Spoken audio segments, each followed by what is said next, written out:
I would say, sitting here behind this powerful microphone, I would say that half of the stuff that I see people put on their motorcycle, generally when it relates to power and suspension, makes them a worse rider.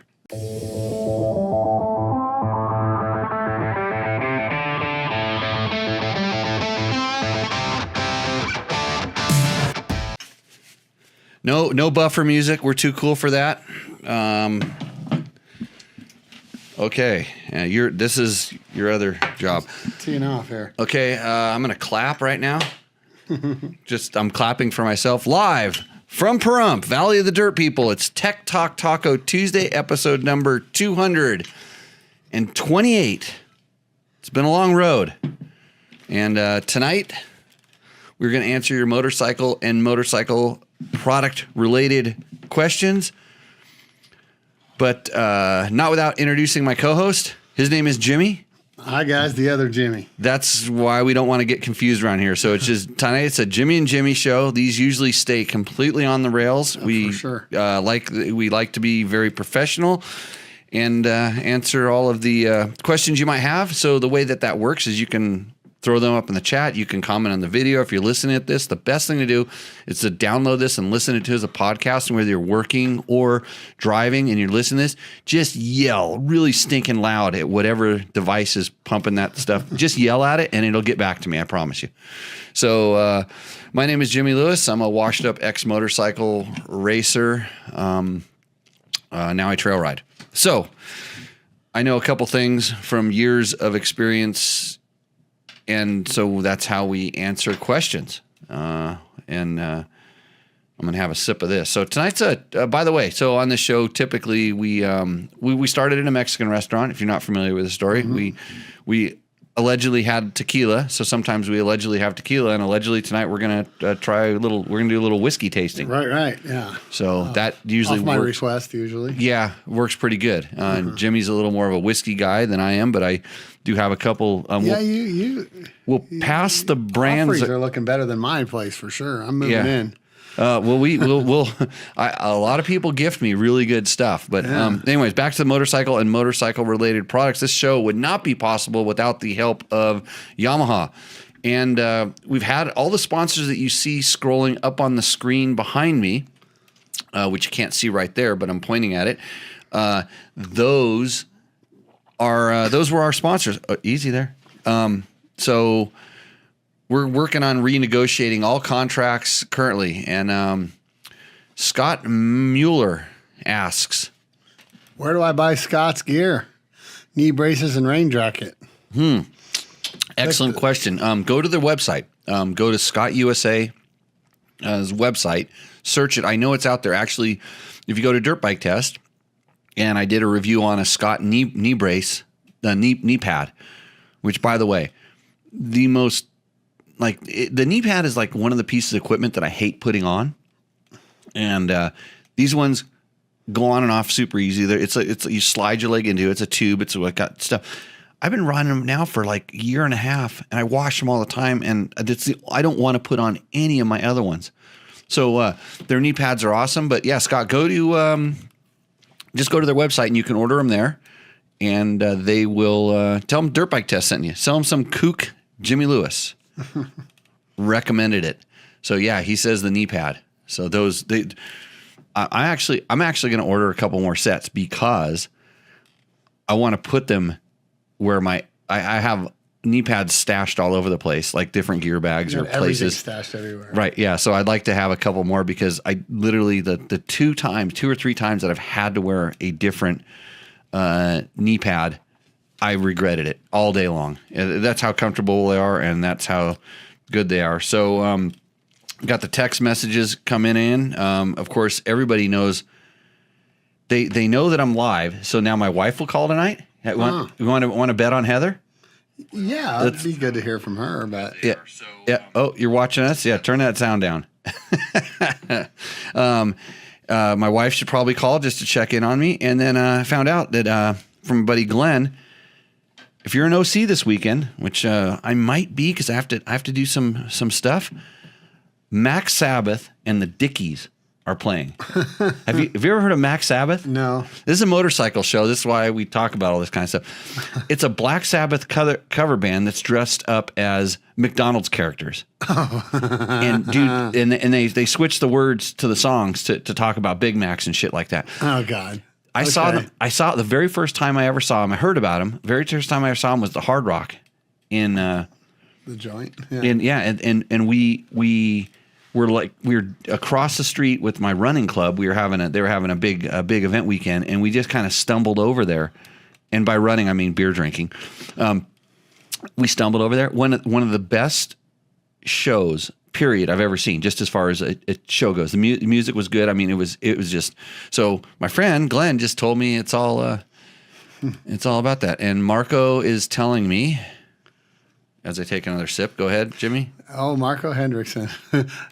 Just focus. It's all about balance, remember? Hey, Marco. Good to hear from you, buddy. Yeah, so Marco is knowing that we're into the balance here.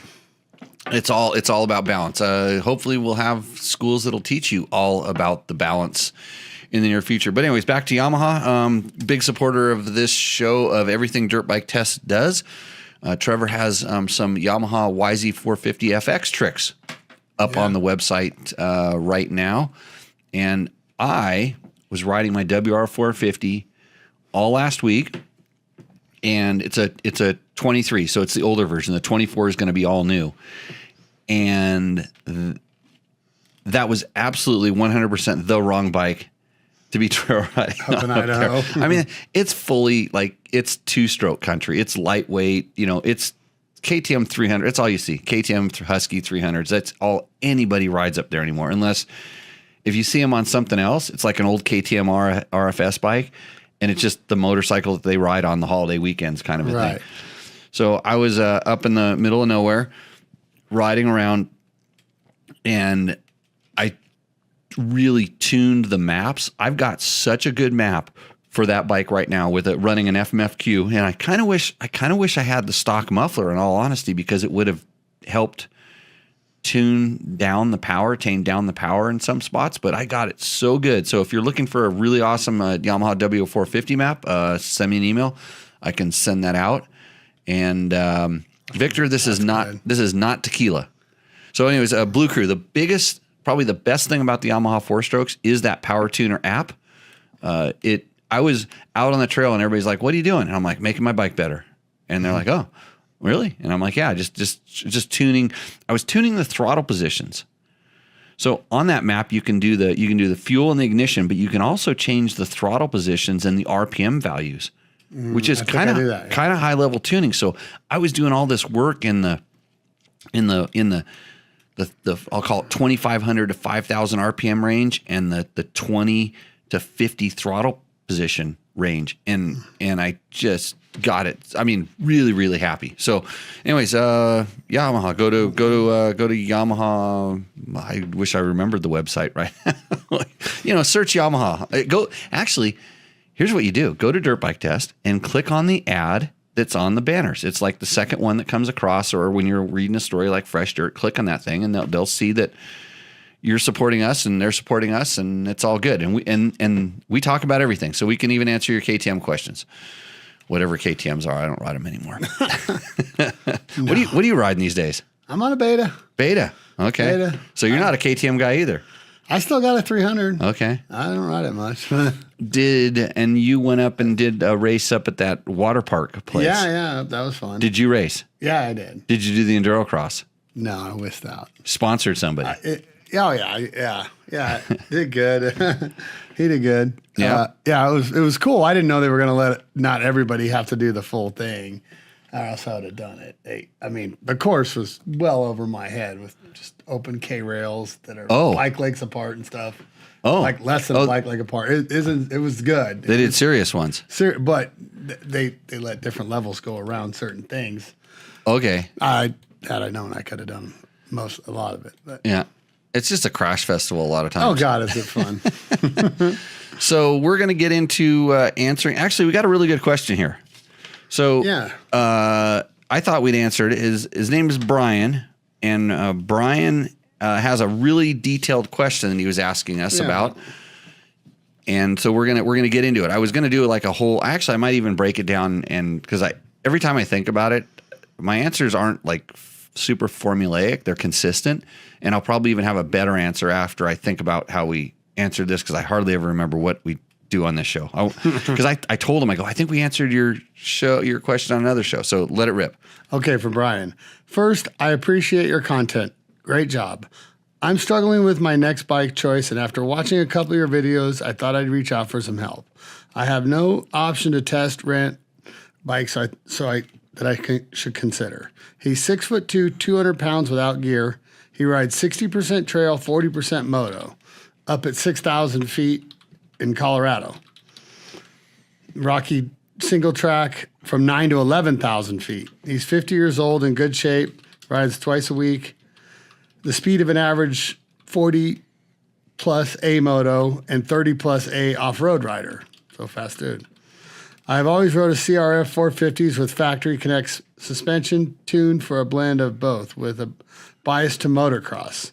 However, it's rough off-road, but mentally I think moto-only bikes make me safer on the track. I guess I don't know any better because I've only ridden motocross bikes for 30 plus years. So we'll stop right there. So yeah, sounds like a fit, competent, guy that's been riding, knows his stuff. Vet, yeah. So seasoned, all the things, and if he's riding the Hondas with the factory connection and motocross bikes off road, for sure he doesn't know, like what an off-road bike is like. It's kind of like, people that have trail bikes and then they buy motocross bikes and they have no idea what a motocross bike is. And then, so the one thing that strikes me here is 200 pounds and altitude. And the title of the question is KTM 350 XCF or YZ450 FX. So all these things are kind of floating around. Like, how do you make a decision? When you start going up in altitude, you start losing power. And at 200 pounds is right at that level where the extra CCs really do make a difference. So keep it rolling. Okay. Yeah. I've got the same question as everybody else. 350 or 450? But my weight and more so riding at high altitude have me struggling with the decision. The older I get, the lazier I'm with corner roll speed, and I like instant torque to get me out of trouble on the track and the mountains. For what it's worth, I've tried my son's 250F several times, and I find that it doesn't have anywhere near the power that he wants on the track or off-road. Okay.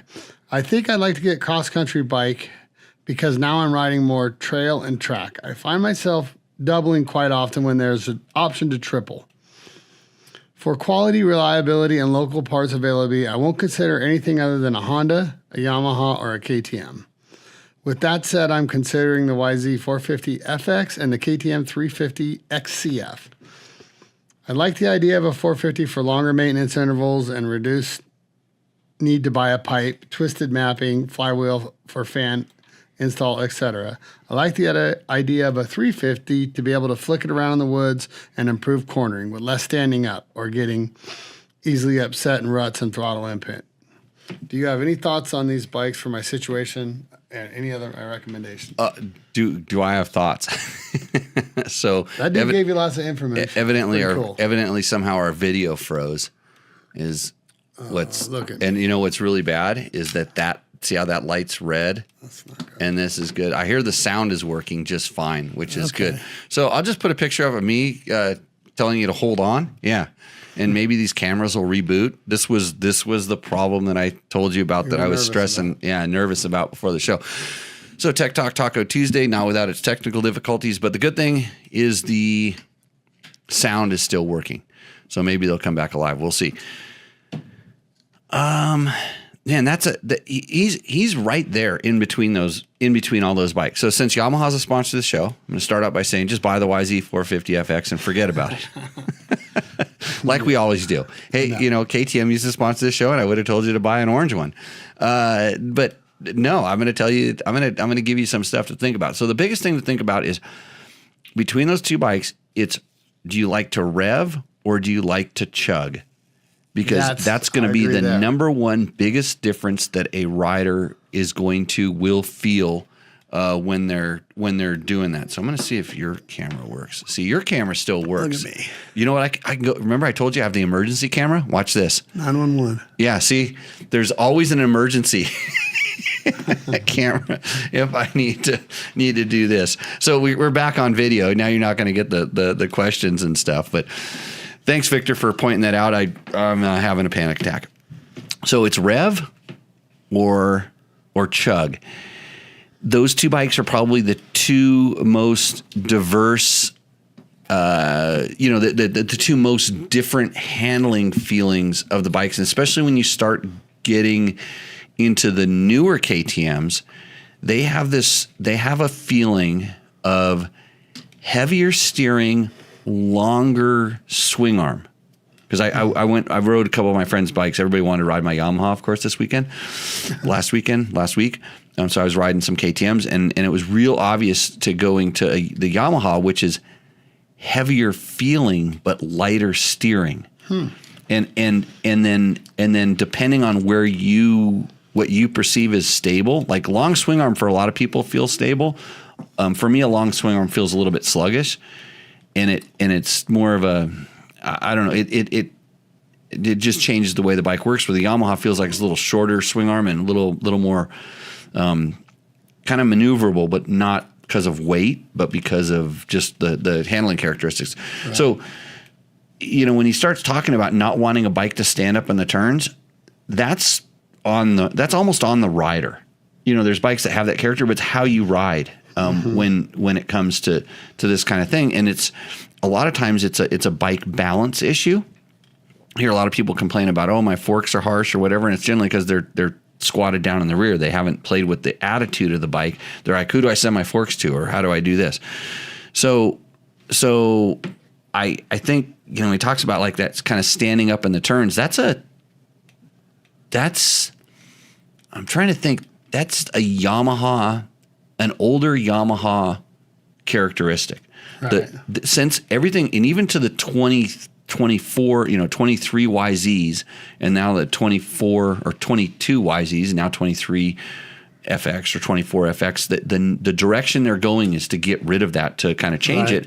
And because of that, now people are saying, I feel that now I can get more feel out of the front end. Hence Trevor taking those little mounts out of the engine mounts that loosens it up a little bit. So I don't think that any of the things that he's asking, he's not going to be unhappy with either one of those bikes. I think especially coming off of a Honda for the stuff he's doing. The motocross bike. The Honda's going to be, the Honda and the Yamaha are going to be the best on the track. I rode the YZ450 FX at Glen Helen. Should he stick with a track bike and suspension valve towards it, or should he lean? Is he on the right track? FX XCF is the right thing to do. Honda has the RX, and it's a little bit different than the just the R. So he's on the right direction there. I think that he's going to get a different feeling bike than the Honda by going to either one of those two, and I'm pretty sure he can make that thing do whatever he wants to do. So we're still not; those things are still dead. Stupid cameras. Yeah, I kind of some version or another of both these bikes, and for me, I know exactly what I'd pick. But what would you pick? I picked the 450. Yeah. I'm 200 something pounds, and I had a 350. I hated revving it out so much always. Now I don't have any real moto. We don't have a track here, so I don't ride moto or care about it. So I can't comment on that. The 350 and the characteristics of the KTM will be better in the off-road settings. Yeah. And for the same reason it's better there is the same reason that the Yamaha is going to be better on the track. But the interesting thing that I've noticed about the Yamaha, and I have not trail ridden the FX. I've trail ridden the WR, which is a slightly older version. Is Yamaha has definitely worked on having more versatility and not going so soft on their off-road suspension. They used to just it was a little bit too soft, but now they're getting the bike to have some hold up and stuff. And so maybe even almost to a fault on the WR line where they're stiffer than what you would expect. But it's easy to put on weight.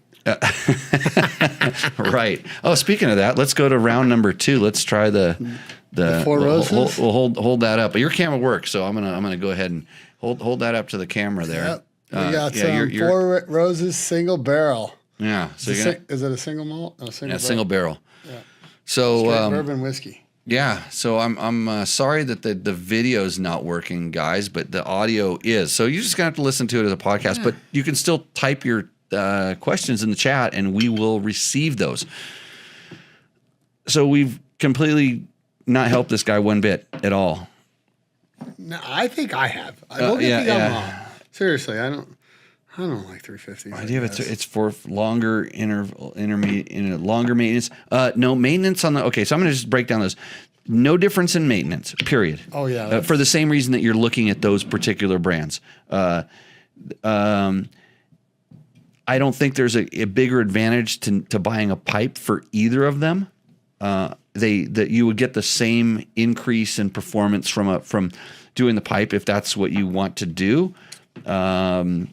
The mapping and stuff, guess what? Here's where the Yamaha absolutely dominates for the same reason I did when I did my little read at the beginning. Yamaha Power Tuner map.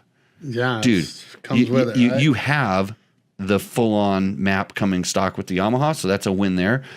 Flywheel for inertia, both of them. If that's what you want, if he's never owned off-road bike, he's probably not gonna. Yeah, he's probably not going to complain because they come with a little bit beefier ignition. Ridden motocrossers. Yeah.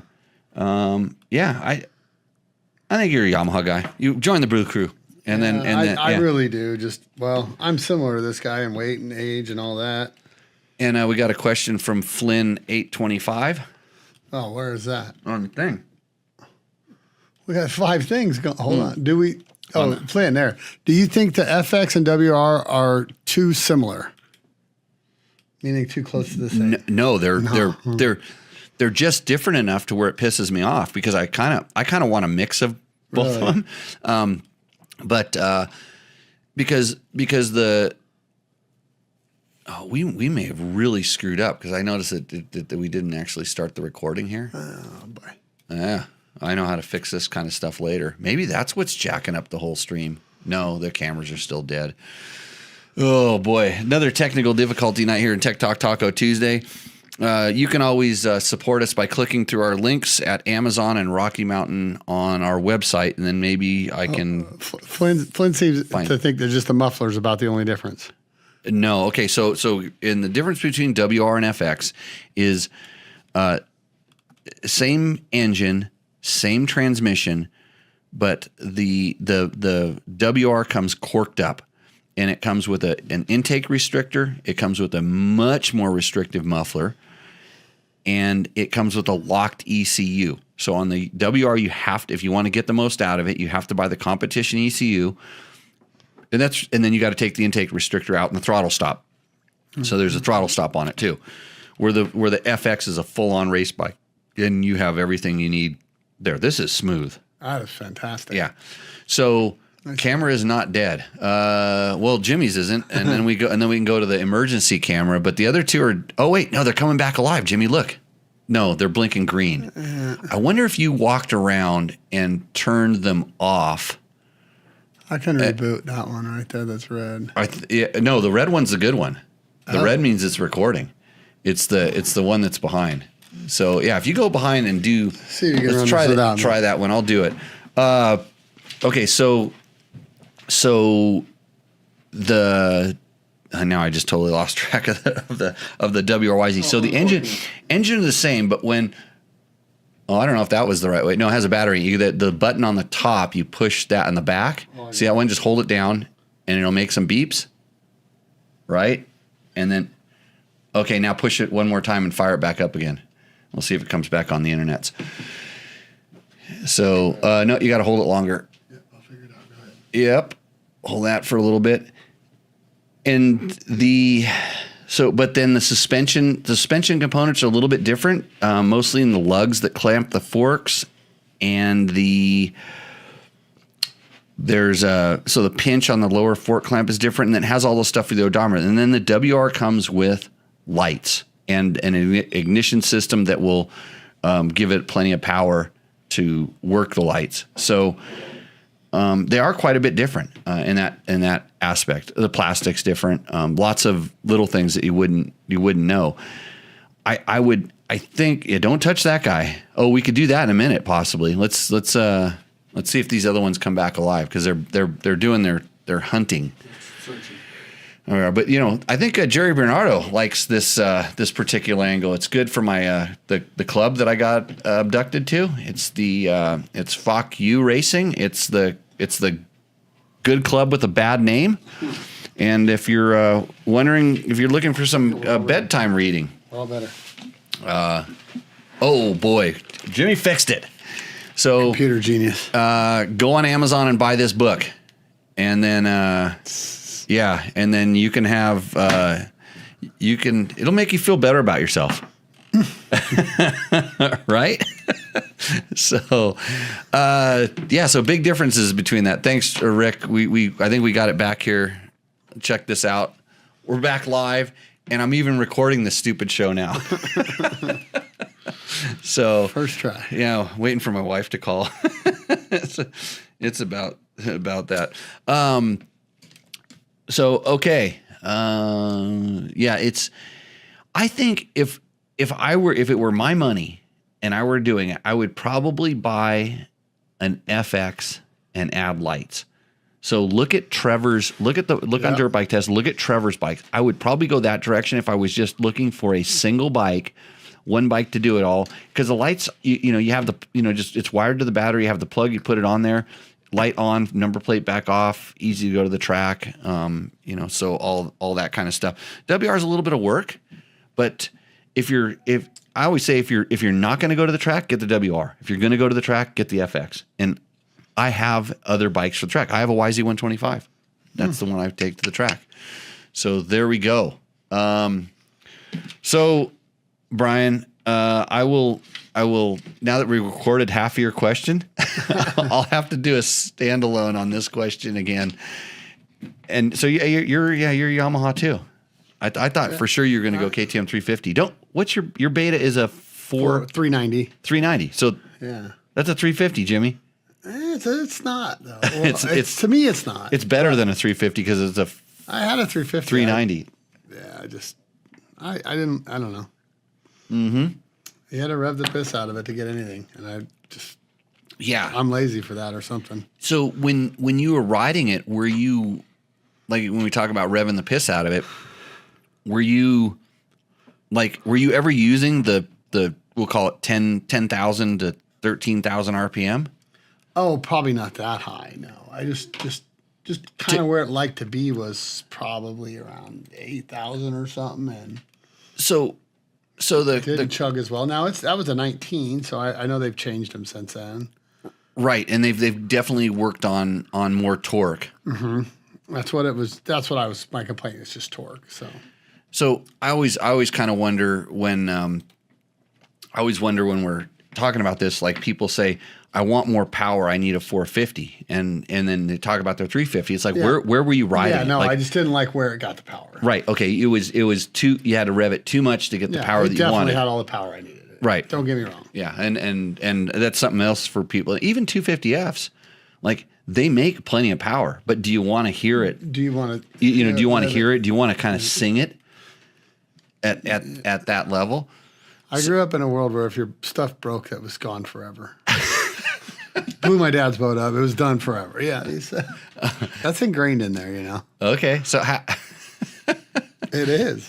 And so you're avoiding RPM for the fear of the destruction. Somewhere I feel it's in there.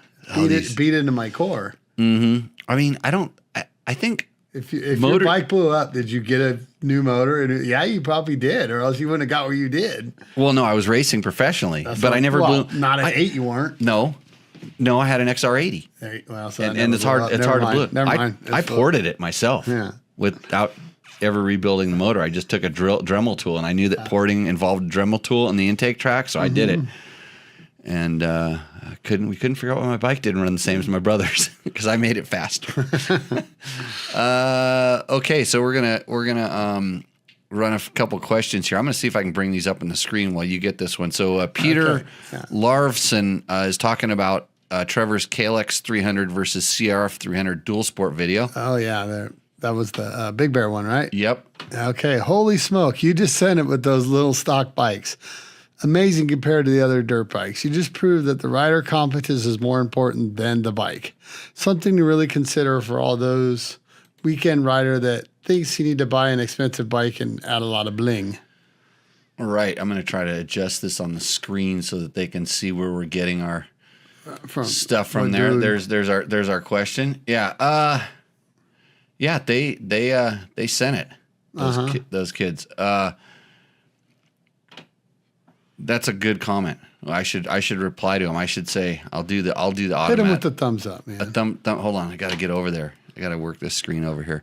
See, I'm trying to combine using this show to get my homework done with this stuff here. Wow, thanks, and then a thumbs up, and I'll reply to him, and we're all good.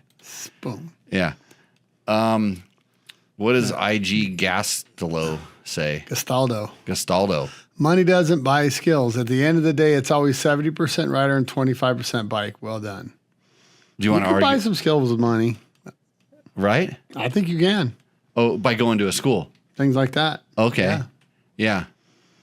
Oh, no. I mean, yeah, going to a... I don't think that's exactly I know what he means. Yeah, going to a good... we're like, yeah. Oh, yeah. We're messing with the dude, but yeah, you know what he means. We're taking it out of context. So, yeah, he's saying you can buy more parts and put it on your bike and it's going to make you better. Yeah. And I would say, sitting here behind this powerful microphone, I would say that half of the stuff that I see people put on their motorcycle, generally when it relates to power and suspension, makes them a worse rider. Yeah. How about protection? Protection. Like where we just get crazy with every protection. Well, yeah. And then there's people that buy so much protective stuff they can't move.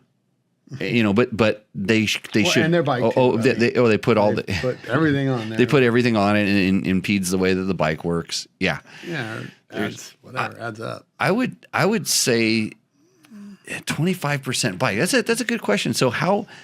I mean, it kind of depends on how crappy the bike is before the bike starts affecting that. I mean, the stuff that they're selling these days is so capable and so good, especially if you use it for what it's designed for. Yeah. You're in a much better world. Problem is people buy outside of their skill level or outside of their expectations. I see way too many people that pull up with their new KTM 1290 and say, "It's my first dirt bike." And I go, "It's not a dirt bike." And they go, "What do you mean?" No, this is a dirt bike. And I go, "That over there is a dirt bike." and it's amazing to look at their eyes when they go, "Yeah, that's a dirt bike. That's a circus trick machine." Yeah, you're right. It's not or same thing. They pull up with their motocross bike to go on a trail ride, and it's like, bro, you're gonna fry a clutch, and it's gonna be in between boiling all the water out of your radiator 3 times. What do you mean? It's like that bike is geared to never use first gear, and first gear is to ride around in the pits. I mean, it's so rare on a motocross track you get into first gear. And if you do, you should change your gearing so you're never in first gear. Sure. So like little things like this. This is the kind of common sense bullshit that we spew out on this show. I'm trying to save you money when I'm telling you don't ride the stock bike. You'll be amazed at how good it is, no matter what it is. And because they designed it for, if you bought the right bike for the right segment, they designed it for you more than likely, and they're pretty close. And there's some bikes that have some kind of limitations. We just talked about the WR. It needs to pass a ridiculous sound requirement. The KTM EXCs have to pass a ridiculous sound requirement, and they do it.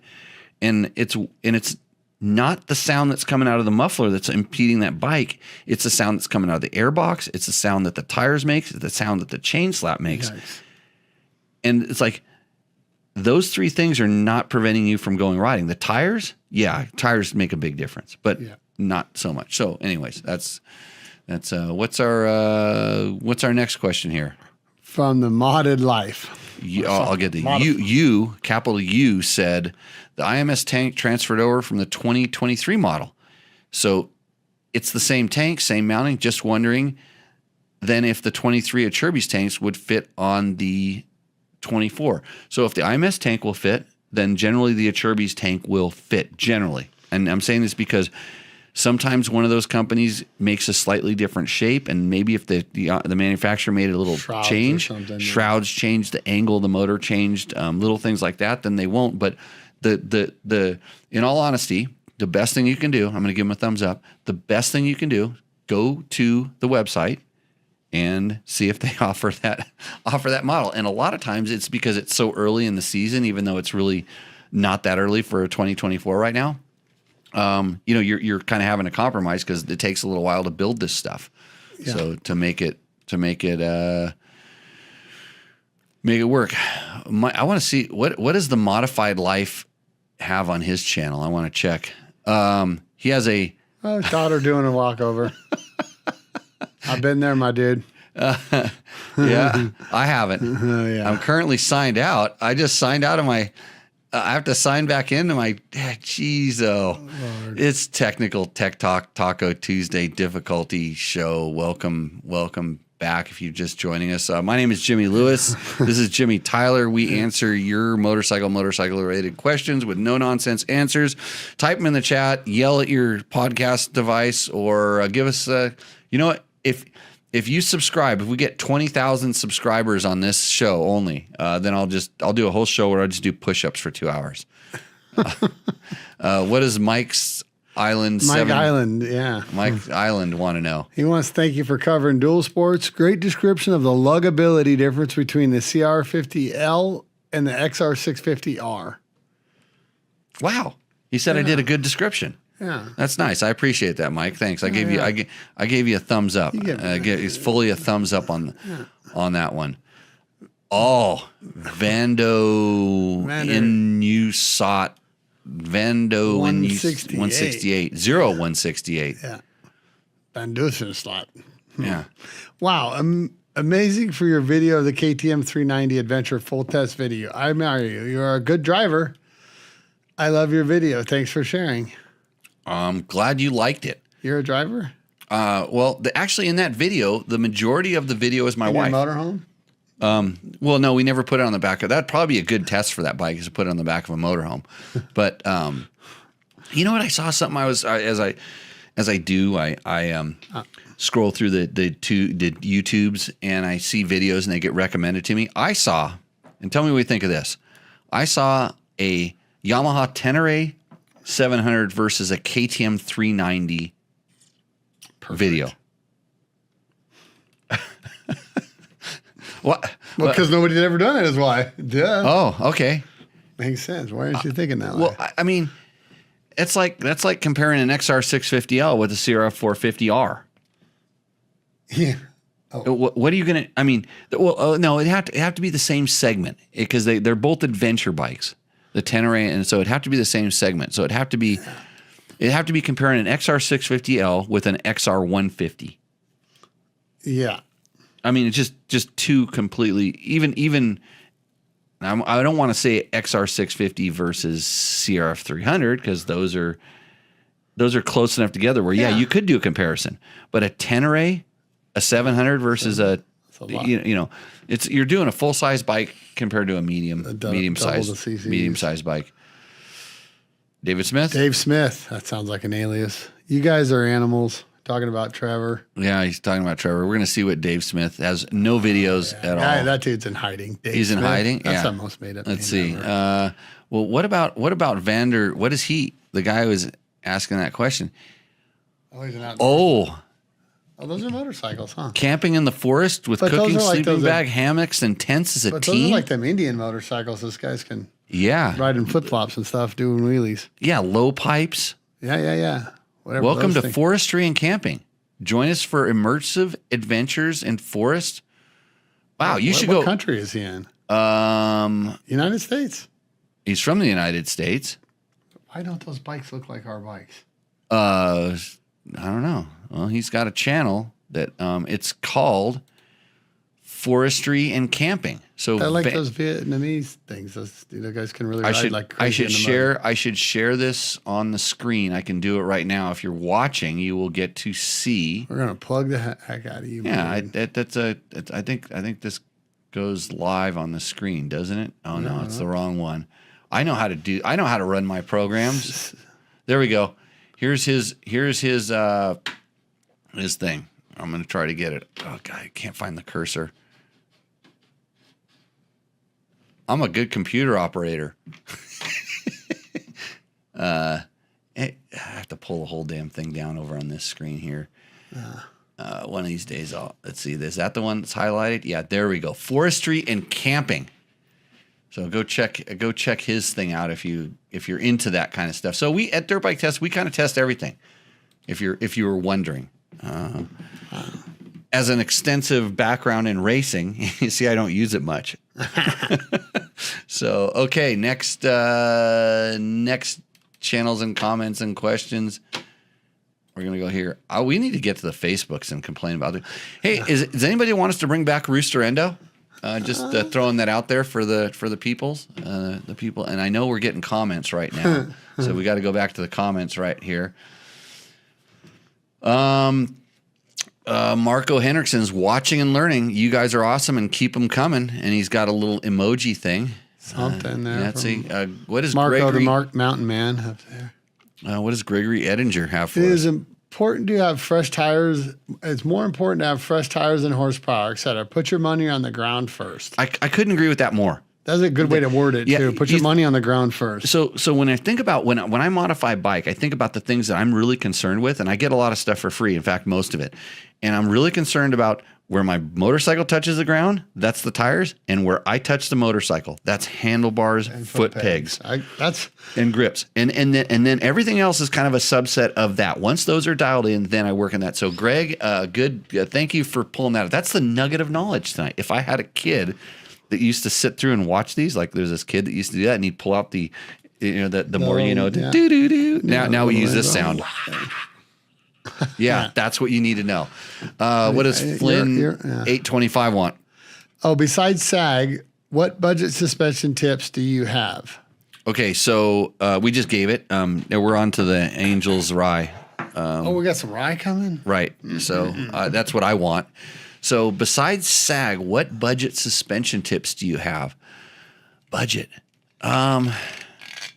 So be aware. You taught me the greatest budget trip ever with air forks. Ever. Oh, negative air pressure. Yeah. Or air forks, like the ones air that forks, like on my 300. With the air pressure. Well, no. The negative air pressure. Yeah. So for sure, no, and everybody just bleeds their forks off. Some forks work better with a little bit of air in them when they build up a little bit of pressure. I'm going to have half of that. Oops. Yeah, that's okay. So some people, they always bleed the air off, and maybe if you're a little bit heavy or you're running a full tank of fuel on a bike that's like that. Oh, we should probably hold that up to the camera. Yeah, there, we Jimmy. got some Yeah, pull that up. Angels Envy. Aim it at your.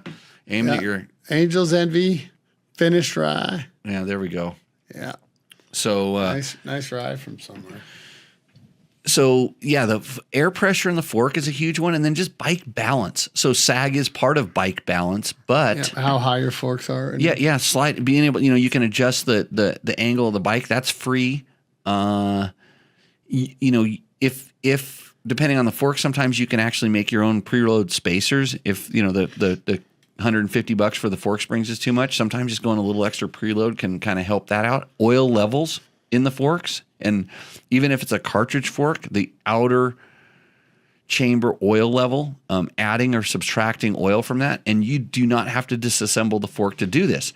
You can squirt it in through the air bleed, and just do it in like 3 to 5 cc increments. And generally, the manufacturer has a lot of room on to add. Usually you can add. It's different on different brands, but you can add up to like 10 to 15 cc's of fork oil, and you'd be amazed at what that does to the progressive nature of the fork.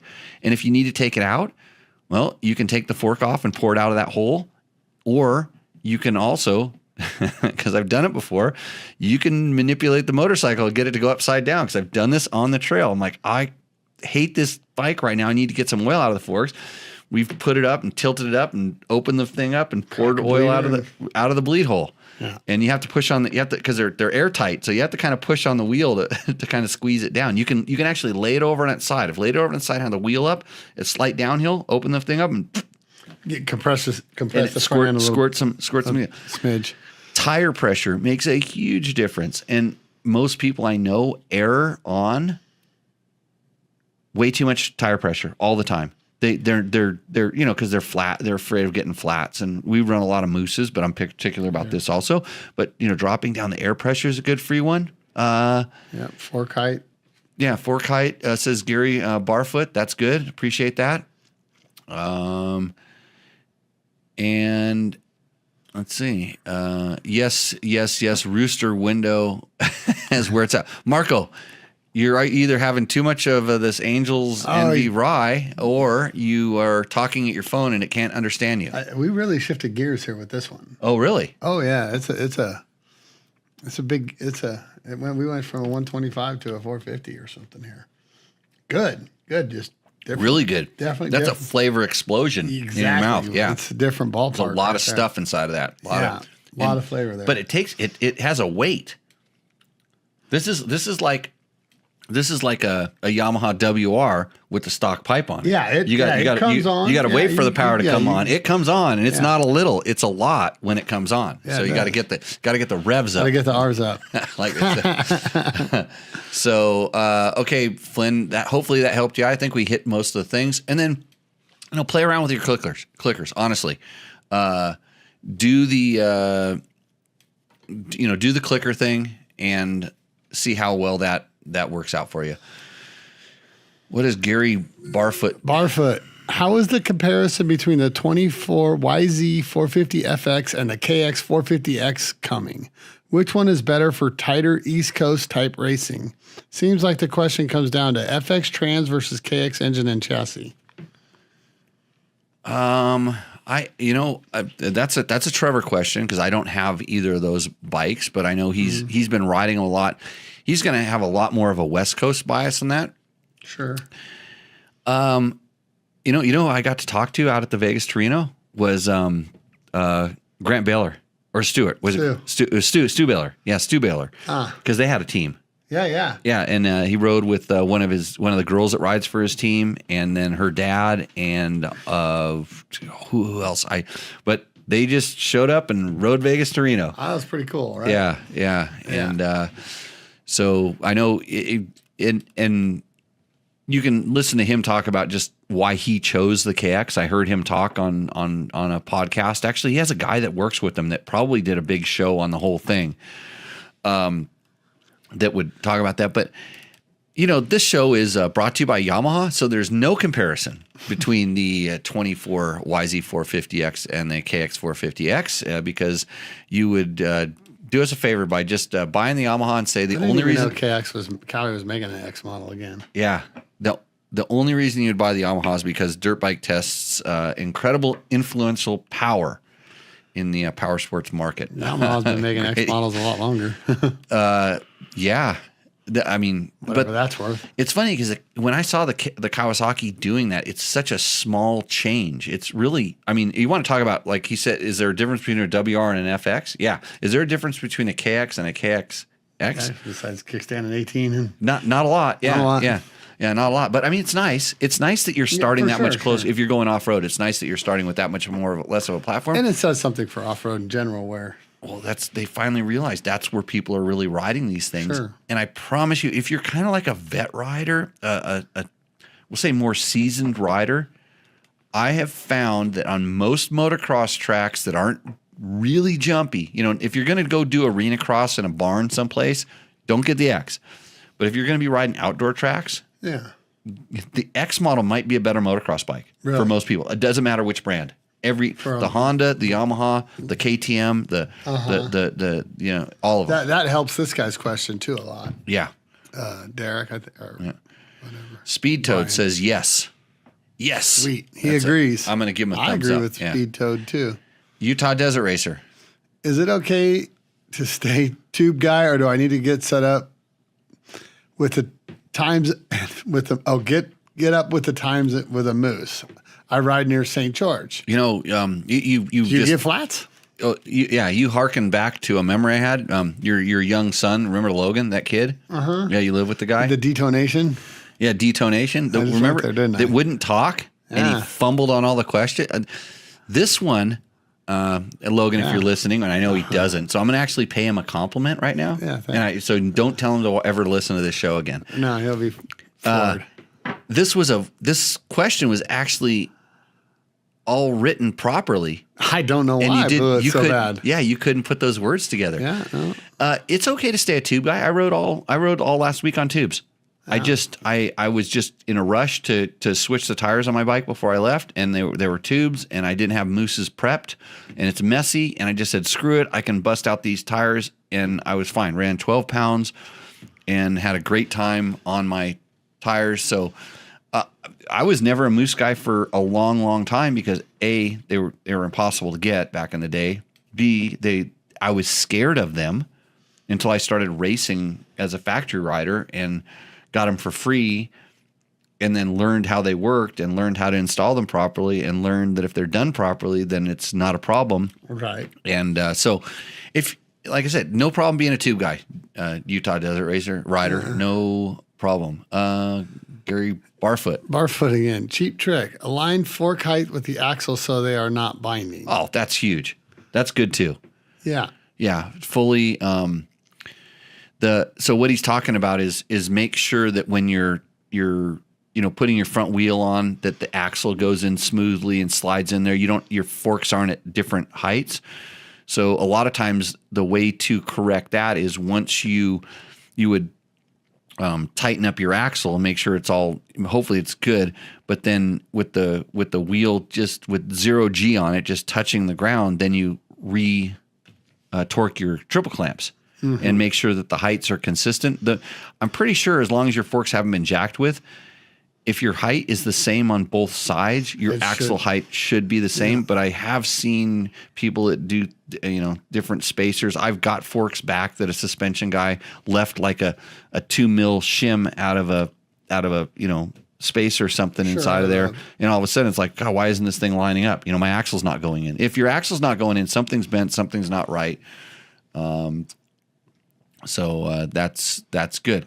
And Gregory Edinger says, Jimmy's tip for my fork chatter worked. Bleed him on the ground is much better for me now. So what he's talking about is actually running negative air pressure. So instead of doing it on the stand with the forks fully extended, he's doing it with the bike down. So when you do take it off the stand, it would actually have a negative air pressure in there. And so it's just a way of helping them kind of suck up a little bit the initial movement. That was the trick that made the old 4CS forks, which have probably one of the worst reputations in spring forks out there. I would run a small to a fair amount of negative air pressure in the forks, depending how long we were going to ride for. I would do more on motocross than I would on off-road, but I got those forks working just fine. Were they great? No. But they were, everybody complained about it, and they were spending $1,000 to do exactly what I did. I did it for $0, and they spent $1,000 on all these parts to put in there, and then they would ride my bike. They go, "Who did your forks?" Well, I did them. I did them. Okay. So that's cool that it worked for him too. Yeah. Because that trick worked for me on my air forks a lot. Yeah. Yeah. I like that you can buy a plug-and-play fan kit for the FX. This is true. Yes, and then Trail Tech, been a great sponsor of this show in the past. Trail Tech also has plug-and-play fan kits for most bikes, and they bolt right onto the back of the radiator. It's pretty simple. And then Utah Desert Racer has a problem with pallet nails. Well, pallet nails gives him his flats. I asked him if he gets a lot of flats. Right. And he gets an occasional pinch, but. Right. Well, and tubes, you got to bend over and check the tire pressure. Whew, a lot of work. Quit riding through the fire pits there. Warner Valley stuff right there. Okay. He's talking about. And Flynn is asking, do you prefer the Nitro or Michelin mousses? I think the plural is mice. Moosey? I think it's mice when mice. It's plural. So if I gave you a set of mousses and you put them in your bike, you say, I have mice in my bike? Yeah. Okay. That don't make sense? Yeah. Does to me. Nitro for me. I honestly, I prefer. I personally prefer the nitro because it feels less dead than a Michelin, and it's a fine line whether you are able to feel that, and it depends on how the tire to moose fit ratio, because it changes quite a bit. But just if you're doing it as the manufacturer recommends, so as the moose manufacturer recommends, you're putting it in the proper size tire, I prefer the feel of a nitro over the Michelin. In my experience, if you came right down to it, I would tell you that the Michelin will last 10% longer than a nitro moose in just a full-on durability test. I think that the nitro holds its initial consistency 10% longer than a Michelin. Okay. Like it like the initial feel. Then when they start breaking down, they kind of go through their phases. A weird thing, yeah. And then the Michelin seems like it just hangs on for, I would tell you, a quarter of a tire life more than a nitro moose. And I generally start out, I never buy the soft ones. I always buy the right size for the tire, or sometimes even one size up for the tire. And I wedge it in the tire, and that's my rally / dual sport / whatever thing. And I get 2 of those lifes out of it. Then it goes into, quote, enduro trail riding tire, and I get 2 tires out of that. And then it turns into an extreme enduro moose, and then I can get maybe 1 more. Depends on when the bead starts not seating itself back up, or I knock it off the bead, or it has hop flat spots and stuff like that. So I've done a ton of moose testing, so I'm qualified to speak on this subject. Yeah. So, and there's other brands out. I'm currently doing long durability on Air Moose, long durability on Mr. Wolf balls. I've done. God, there's a couple other ones out there that I've tried. Mm-hmm. But it takes a long time to get a lot of miles on those things. So I know this kind of stuff, and it's been hotter than shit out here. God, and in all honesty, some of the tests I do is destructive, and if I want to be destructive, do it when it's 110 out, and the moose never has the opportunity to even cool whatsoever, and it can be really destructive. And when you hear about all these failures, if you're afraid of moose for failures, 95% of the failures are caused by the installer. And they period. Add to cart. Yeah. Get the wrong one, right? It starts from adding, putting the wrong moose in. Yeah. It goes into, breaking the bead, not seating it properly, improper lubrication, wrong lubrication, so many different things that can go into it. But if it's properly installed with the right lubrication and stuff like that, moose failures are fairly uncommon. And especially, like, everybody was worried about the speed, how fast you're running the moose, how much speed you're running the moose. And that's such a minor concern. I definitely, when I'm doing the dual sport / rally mooses, I'm not obeying the speed limit that says on the box. Right. Okay. So, hot moose chat, says Chris Dabney. Thank you. Yeah. Yeah. Air mooses. It's a, in all honesty, did I weigh it? I have it written down if I did. I think they are supposed to be a little bit lighter than the other ones. I can't comment on that because I don't know. Unlike most people. I've held them and they not significantly lighter. No, it's not significant. It's gonna. And that's why I'm testing them for durability. See if it is a little bit lighter, then I'll know when I pull them out and see what they are. So we're up for number 4, round 4. Where are we? Yeah, we're gonna go real light on this one too. Yeah, it's getting a little crazy here. Yeah, we got the. I can get crazy. Ron Hart gave us a flame emoji or something like that. I'll get here. Here we go, Jimmy. I pushed the Jimmy cam, and that's me. Unfortunately, you're in the Logan camera. Yeah, remember that guy? Everything backwards. Yeah. We got some Bakers. Bakers. Is this a 7-year-old? 107 proof. Ooh, yeah. You do a real small one on that. Got to keep this show on the rails. It's a moose. Oh, you sent me a picture of it. It looks like a basketball, Ron. What are you kidding? Who are you kidding? It's up in the chat. People can see it, so let them decide. You should have sent us a picture of a mouse, but a mouse? Oh, mice. It's a mice. He's not learning anything from me. Right. You gotta make this stuff happen. So again, thanks for joining the Tech Talk Taco Tuesday. My name is Jimmy Lewis. I'm a washed up ex motorcycle racer, and this is Jimmy Tyler, who is also a washed up. Never was anybody at a motorcycle racer. But you still race. You race way more than I do. I know. Right. So he's the racing expert in the thing. Moose balls. 'Cause I know how to have fun. Oh, he says moose balls. Oh, That's Mr. Wolf's moose balls.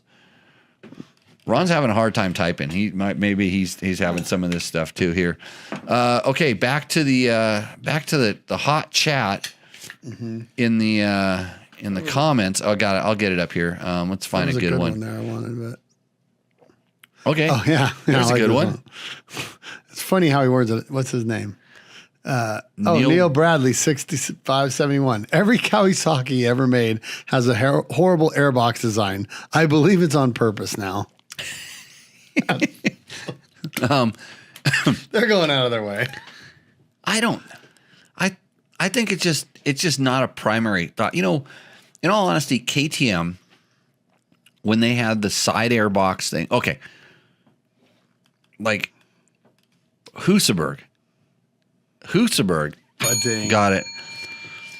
You just pop the seat off and the air filter is right there on the frame backbone in the middle of the tank. You just reach in there. That was the easiest, best airbox design known to man.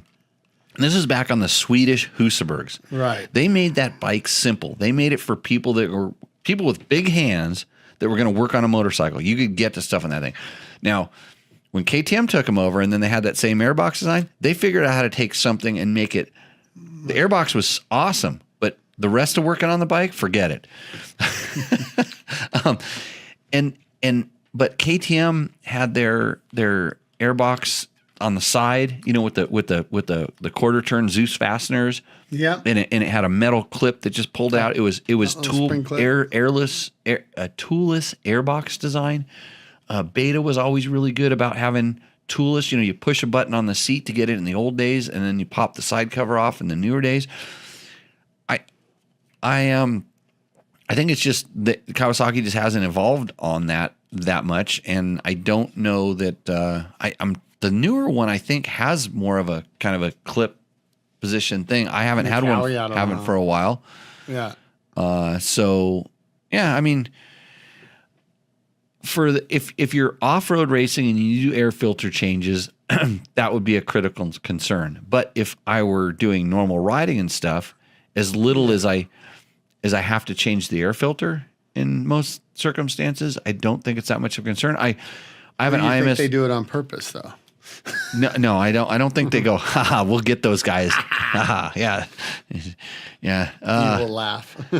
Yeah, because on my Yamaha, I have the IMS tank on it now, and my flap doesn't fold all the way up. So what's usually an easy airbox right up there on the headset, it's almost like a Husaberg one, except it's different.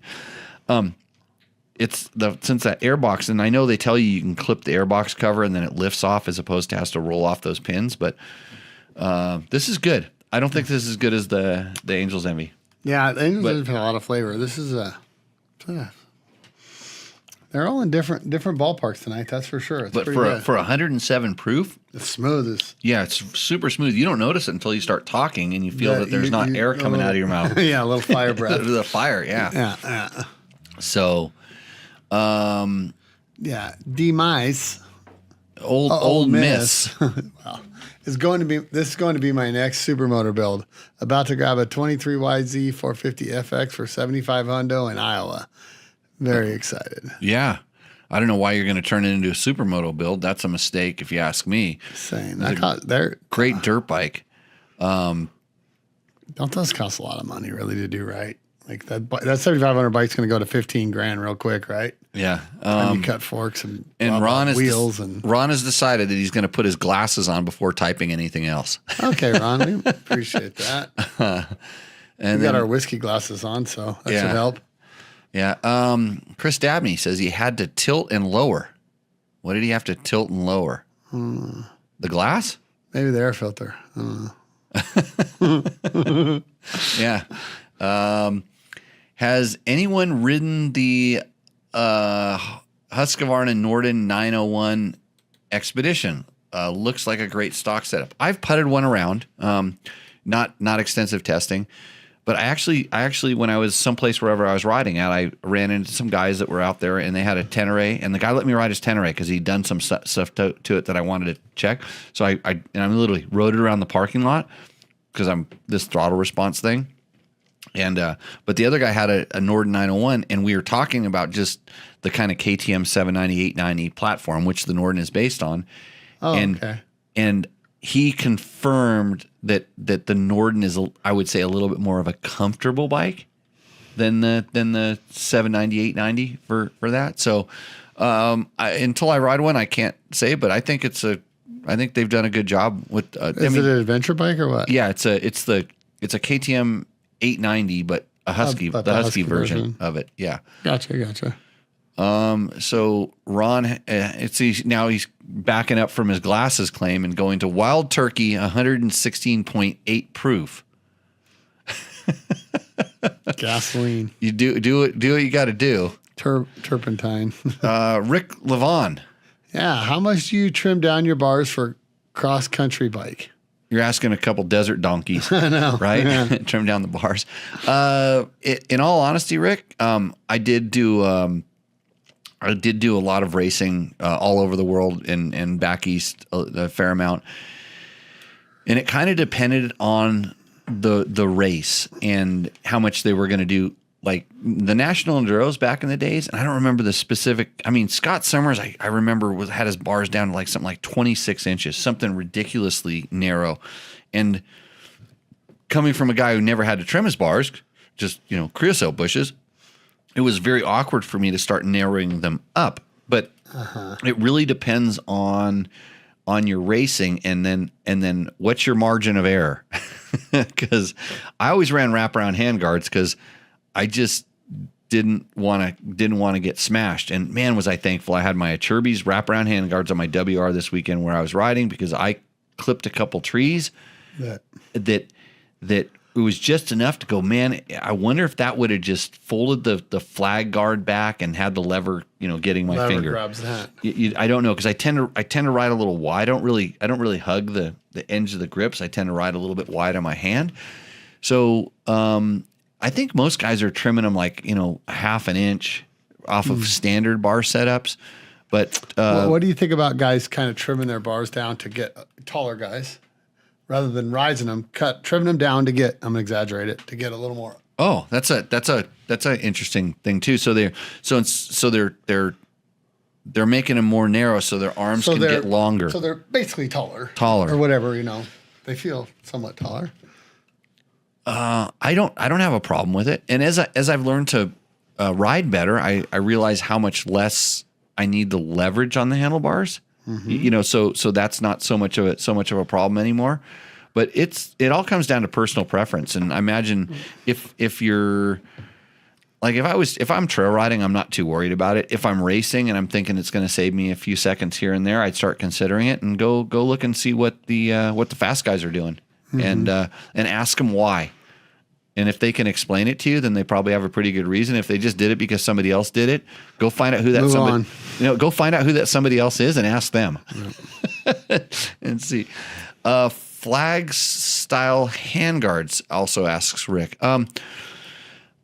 There's a lot of them out there, and I don't necessarily have I know Achirby's is always a go-to for me just because they fit. Yeah, I always use them. They fit. Generally, they look good. Although if you want to talk about a company that has had some flops in design before, they've certainly had some stuff that was outside the box.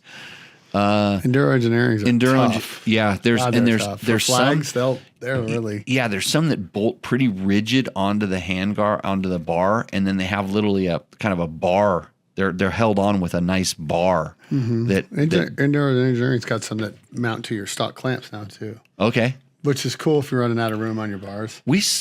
somebody had a thing. It was like an intermediate thing that you actually was a wraparound, but it was just an extension onto the stock KTM handguard.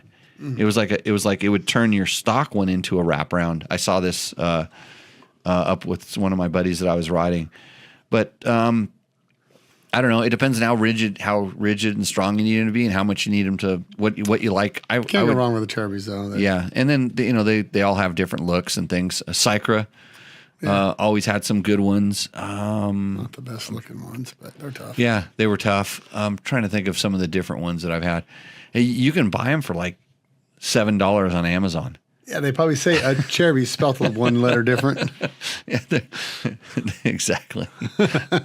I bought some Amazon stuff. I still need it. I need to do tests on it. I bought a muffler, and I bought some wraparound handguards, and I bought some flag handguards off of. And they're on some of our rental bikes because I knew they were going to get crashed. And I just wanted to see good what ones happened. to go crash. Yeah. So. Let's see, Ron. He's back to the Harden or the Norden. Let's see. Oh. They have an Expedition version of that now that has the KTM 890 suspension and a bunch of extra stuff added. So I'm just going to go out on a limb here. When KTM starts doing that, they're winding the model down. They're emptying the shelves of parts. And the strange thing about that is they did that with the old KTM 950, 990 platform. They made a 990 Baja. It was the last year ever you could buy one in the U.S. And it was a little bit lower, and it was all this stuff. It was the best one they ever made. Right. Literally that velvet by seat, mistake. that suede seat on it was so sick. Yeah. No ABS, because they probably ran out of ABS units. Oh, is that? I didn't know that. And it was like, well, we have all this lowered suspension, and it was a really good bike. So you just never know. Let's see. Oh, highway dirt bikes handguards. Those are bulletproof, Jesse. Those ones they literally have 2 bars on the side, and they come back to one, and then a lot of times they have a little folding mirror that pops in and out of them. Oh, those snowmobile guys, maybe. Right? Yeah. And I don't know if highway dirt bikes is still doing stuff. Do handguards prevent the handlebars from flexing? Yes, they absolutely do. And in fact, wraparound ones. Yeah, wraparound ones. And in fact, the flex bars are always mount it to a pivoting part so that the flex bars still continue to pivot. And I'm testing some of the Moto 360 setup where the whole bar moves, so you can mount it right back to the bar, and it doesn't affect the Mako from working, but it can affect the flex of the bar. If you're adding an extra, you think about it, the way that the handlebar bends and the tapers they put into it as they go up, if you add an extra hard mounted piece in there, it's going to change the way that it feels. And then Steve Mueller says, what about KTM's financial state? I think they're fine. I don't know why everybody, you know what? It's a bunch of YouTube people that are doing, it's like somebody did one and they must have got a lot of views, and so somebody else did one. Yeah, they're having layoffs and cutbacks. That's exactly what you do when the market slows down a little bit. Mm-hmm. And they went nuts after COVID. They couldn't produce or make stuff fast enough. They probably had to hire a bunch of people, and people that suck. Yeah, well, that's what happens when you got gun to your head to hire people. Yeah, and so now we're getting back to normal. So I wouldn't worry about it. Look at they're going MotoGP racing. They're spending money in a lot of very expensive arenas, and they're cutting back in other areas that they're super well established. They do not need to show anybody how good they are at making 300 two-strokes. They've been doing pretty damn good at motocross, and it's you still need to always market there a little bit. But you look at if you want to get eyeballs on your brand, you go MotoGP for motorcycles. You go MotoGP and you go Supercross. Mm-hmm. Look at Ducati. Look at Triumph. Why are they participating in this arena when they've not been there? It's to get eyes on the brand, make the brand more recognizable. Sell. KTM's already established. It's not like 20 years ago when what's a KTM? There's a couple guys, riding them, and That's a good point. Yeah. So they're not. And when you watch companies at that level, so whether it's I don't know where you're getting your financials, or if you're getting it off YouTube, then it's all messed up. But if you start looking at that, these companies are huge companies, and they have profits and losses based on what they feel like the market timing is, and they're pretty. I would say that they're pretty damn healthy. I wouldn't in lose sleep over them. Yeah, I wouldn't worry about it. They talked about cutting off gas like they did with Husaberg. Did they? I don't know. I didn't see that. Where are you getting this info? Maybe I gotta go on social media or pay more attention to stuff. Yeah, it's all stuff that's been done before. I don't think it's like a brand like Gas when Gas was a Spanish company and they were being held, or a brand like Husqvarna that got bought up by the Italians, and the Italians managed to run them into the ground, and then the Germans did a little bit more, and then they gave them to KTM, and now now they're calling Husqvarna. It's not even a motorcycle; it's Husqvarna Mobility. Yeah. So they have plans, and what goes on in their boardroom is their business. I just hope that the bikes they roll out in their showroom floor make people happy when they ride them. And until they stop doing that, I'm not going to worry about it. Or all of a sudden something really strange starts happening. If you're trying to make a banger YouTube video about it, and a clickbait video, this is what we get. And then people ask me questions like I know anything more than the person that made the YouTube video. I didn't make a YouTube video about it, but I'm commenting based on, I've been in this industry for a long time. I've seen ups and downs. We've seen supply and demand with time, nothing like COVID. That was crazy. And what happened was crazy, like that everybody went outdoors and bought all this stuff. That was the crazy part of it. And then it caused this surge. Who would have saw that coming, right? Yeah, the surge that really caused a hole, where people couldn't get stuff. And then that's what it's got to be if it ebbs and tides, right? Yeah, different flows. So, okay, we got I was gonna go on to the EXCFE Performance Group Facebook page. Oh, yeah. Let's see how we doing on our. Let's see, frames missed due to rendering. We're only 12 and 11. You know what? I think it had something to do with the fact that I wasn't recording the show. It's my fault along here. So we have the EXC and Performance Tech Talk, which is a Facebook group that Mike Spurgeon from Moto runs. Moto used to give us, $100 for the Rooster Endo segment. Right. We haven't done it for a while. If you send an email to Jimmy at Jimmy Lewis, no, Jimmy at Dirt Bike Test, I guess is where I'm at. I will take your Rooster Endo and maybe put it on the show. But somebody posted up, Michael Landreth has a 23 FE 501S with 550 miles and 90% of it is off road. It's a Dayglow bike. Oh, I think that's a for sale out on there. It's definitely for sale. Let's put him up on the. Let's give him some love here. Man, look at this. Wrong screen. Damn. I don't know how to do this. I'm not going to fix it right now.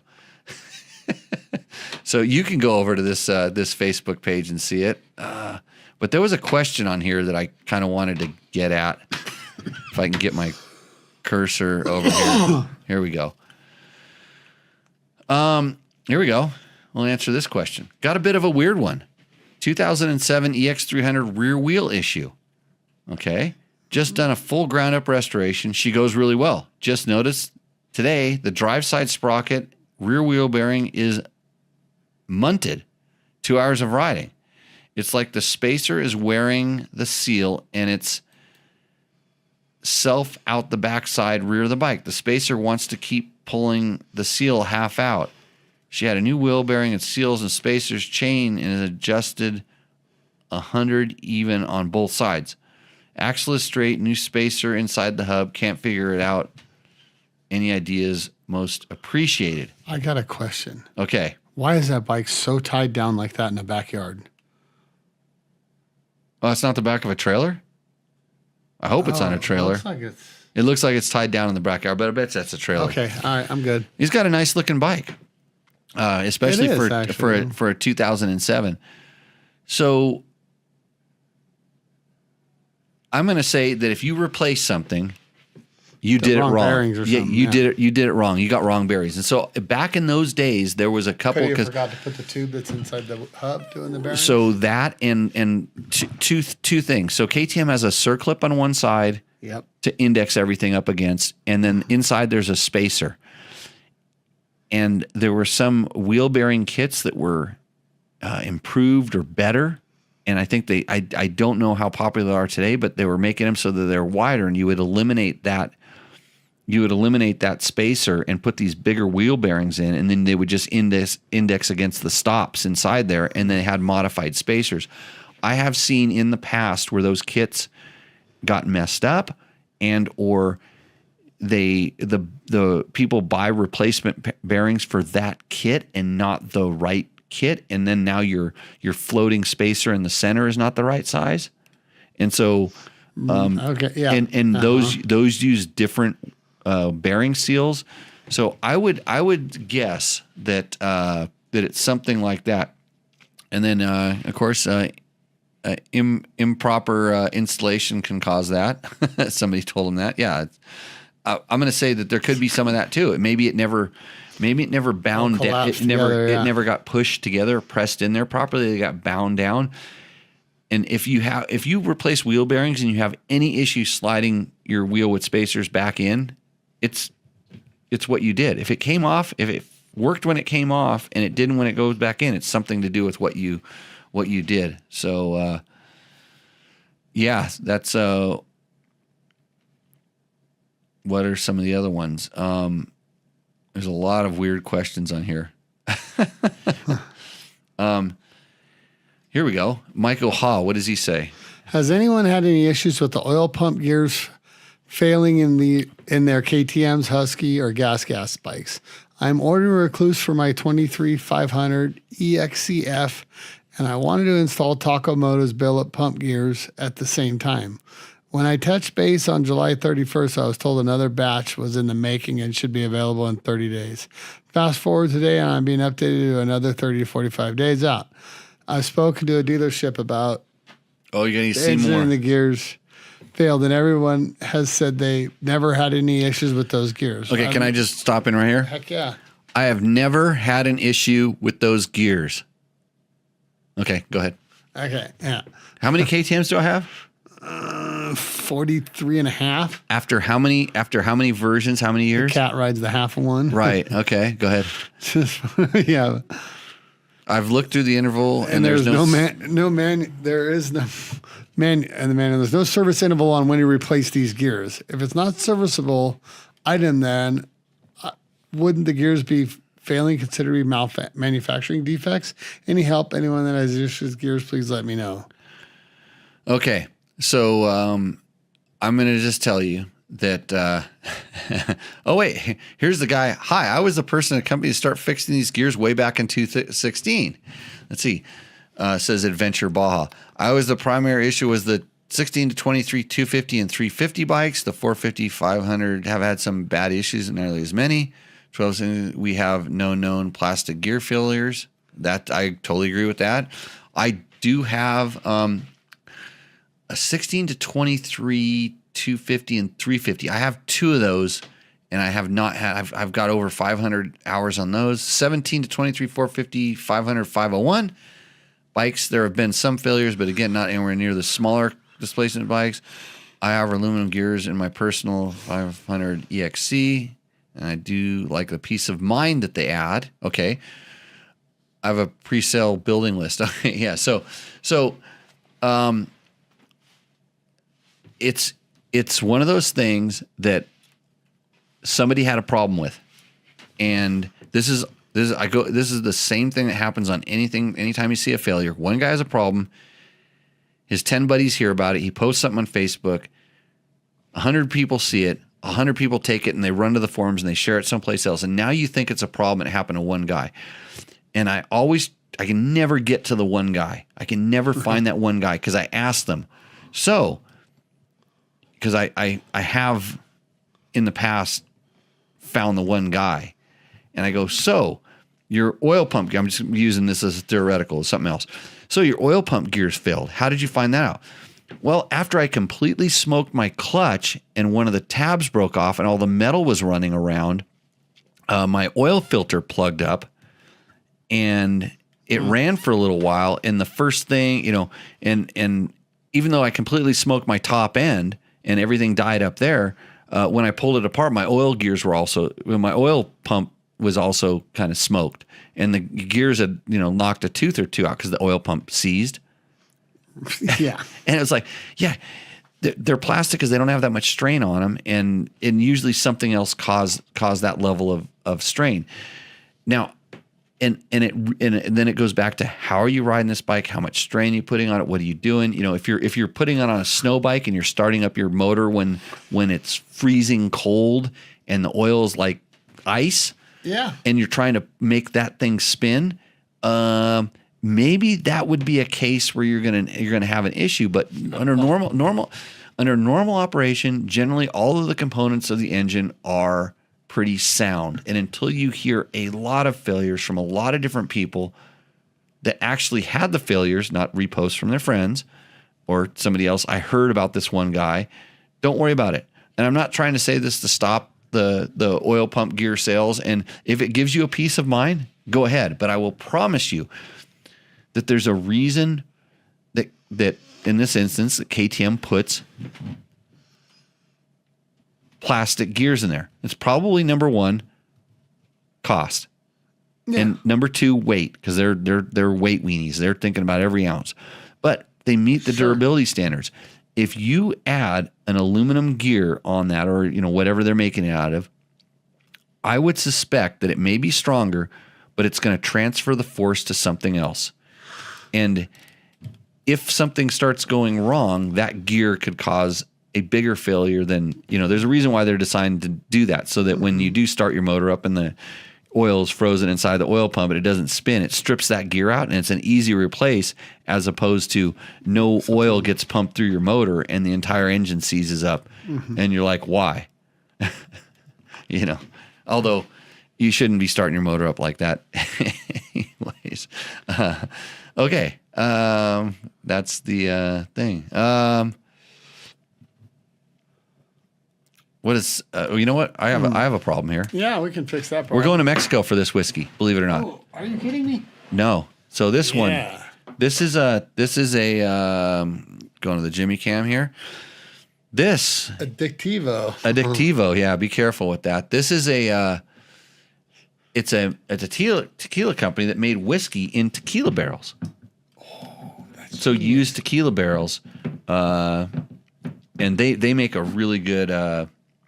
There's one extra or two extra little shots in there. Same thing, a small one there. Seth says 2014 500 new to me last week, but wanting to go on an adventure this weekend. 1352 sprockets, and I figure I'm getting close to 45 miles a gallon. Well, that's good. I'm going to throw a 40 on the rear and take off. How far are you all getting on a tank of gas? And is the stock tank a 2.5 gallon? So I don't think the stock is a full 2.5, but on dirt bikes, for most people, it depends on how you ride. Yeah. It's 100%. So mileage is not a good way to tell. Yeah, it's hard to do mileage. So I always tell people do your own. But if you were just going to calculate, if you're going to be rough, go 35. But he's just trying to go 45 miles on it. What was it, a 2-stroke or? Oh, it was a 4-stroke. But he said he got 45 miles a gallon. Oh, so how far is he trying to go? He figures he's getting close to 45. I don't know, but he wants to know. I think he's kind of fielding it out there, like on what kind of mileage.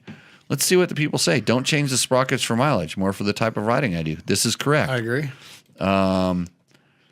Let's see. And then another reply. I'm not seeing.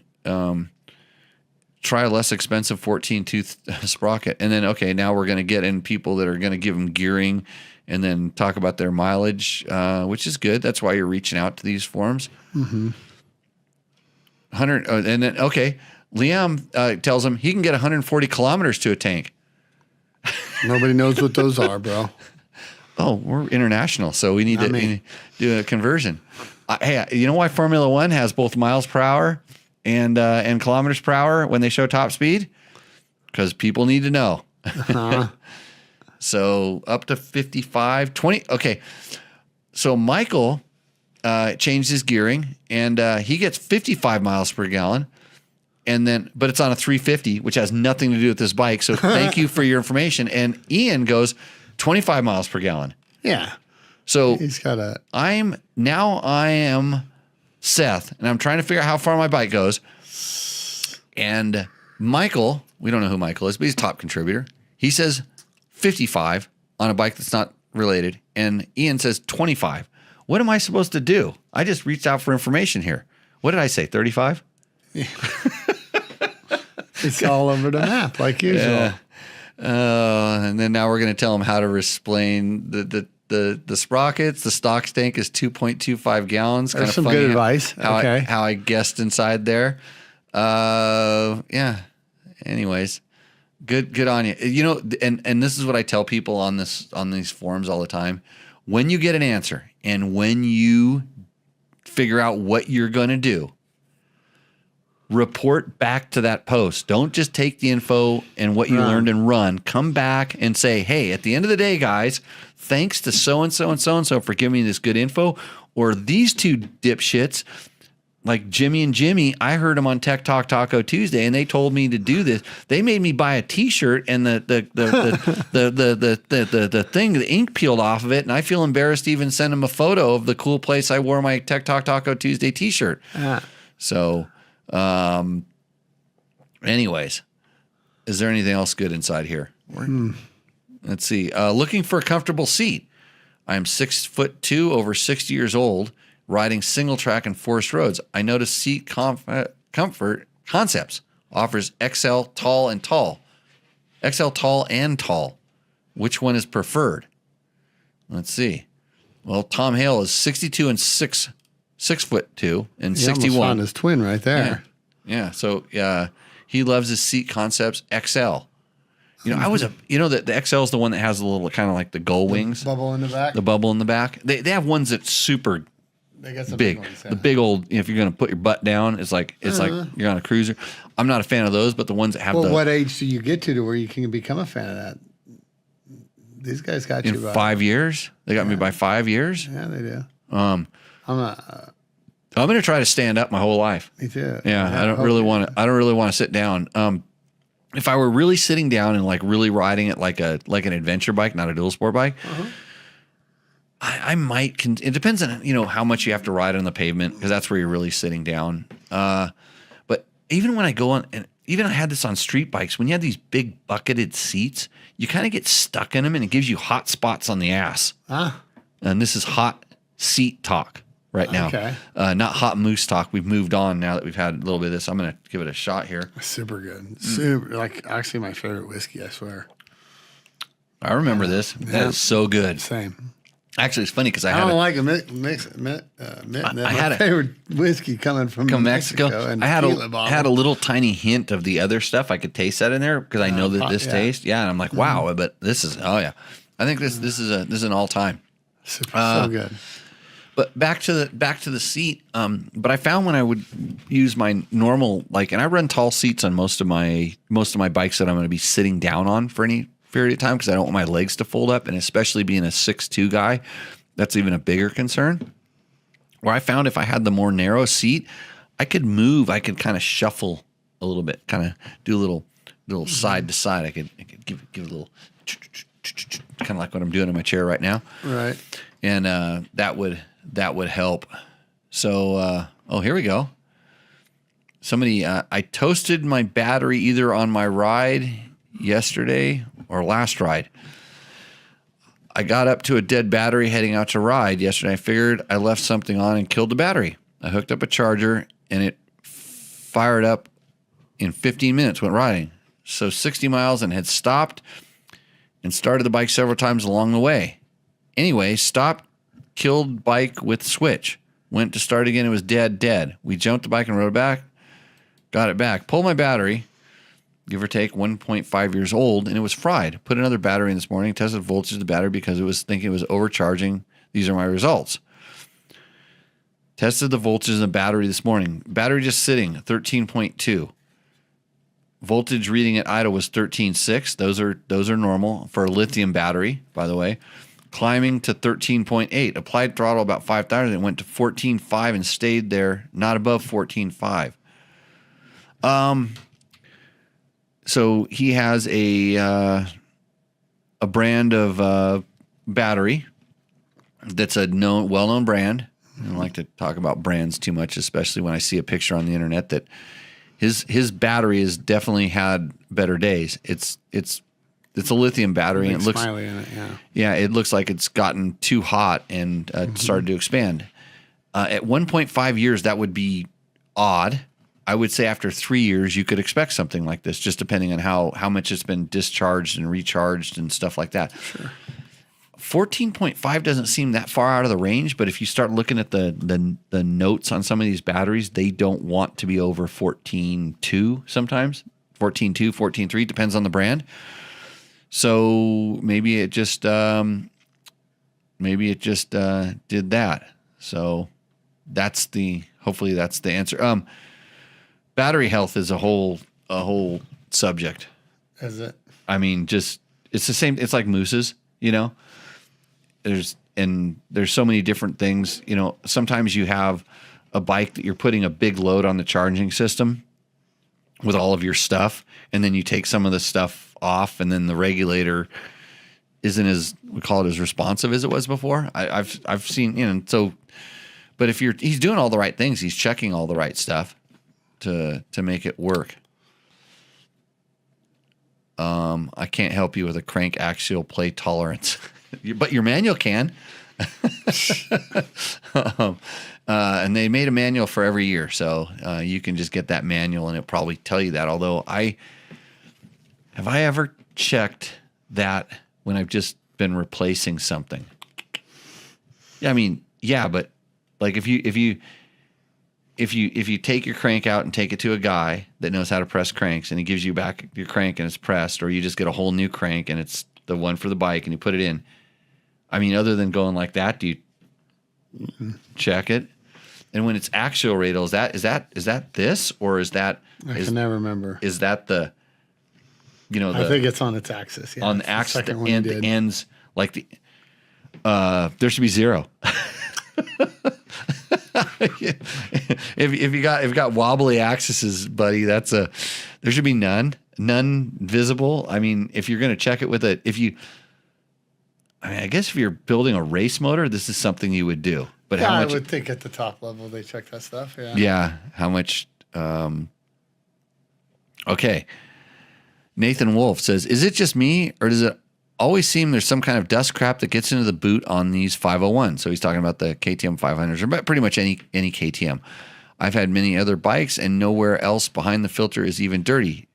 Just right in the boot, no dry spots, no dirt showing. Dirt showing getting through the filter. Really confused me. Anyone got a photo of theirs?" Well, where's a photo of yours? I mean, I like to play. You show me yours, and I'll show you mine. That's good call.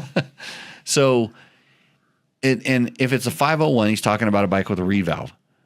And if he popped the reed valve out, there's always some deposits on the between the throttle body and the reed valve, because the nature of the reed valve is it causes a disturbance inside of there, which is generally good at lower RPMs.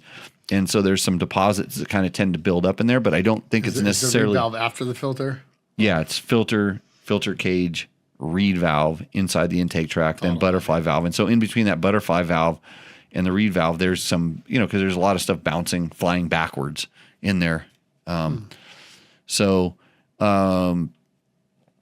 I mean, it depends on, like, if you're riding out here in the silt, you're always going to get a super, super fine layer inside. Yeah. I mean, it doesn't matter what oil you run or anything. It seems like it always manages to get in there on those bikes. A lot of times, since you're pumping since the oil, the crankcase vents to the air filter, to the air box, you're going to get some of that stuff. Oh yeah. That, if you're getting your oil really hot, it can turn into a mist, and then it can kind of coat the filter as well.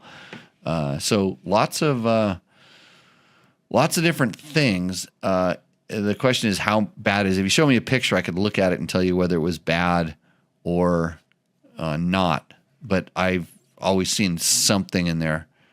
And if you're really, really particular, it looks like something when it's really not.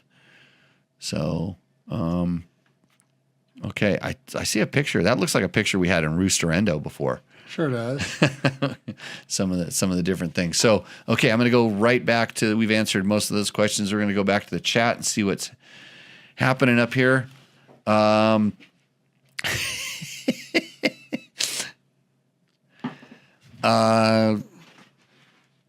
Yeah, I know you can't see the bike. I'm not really. Let's see. Chris Kupczynski says Kupchatsky.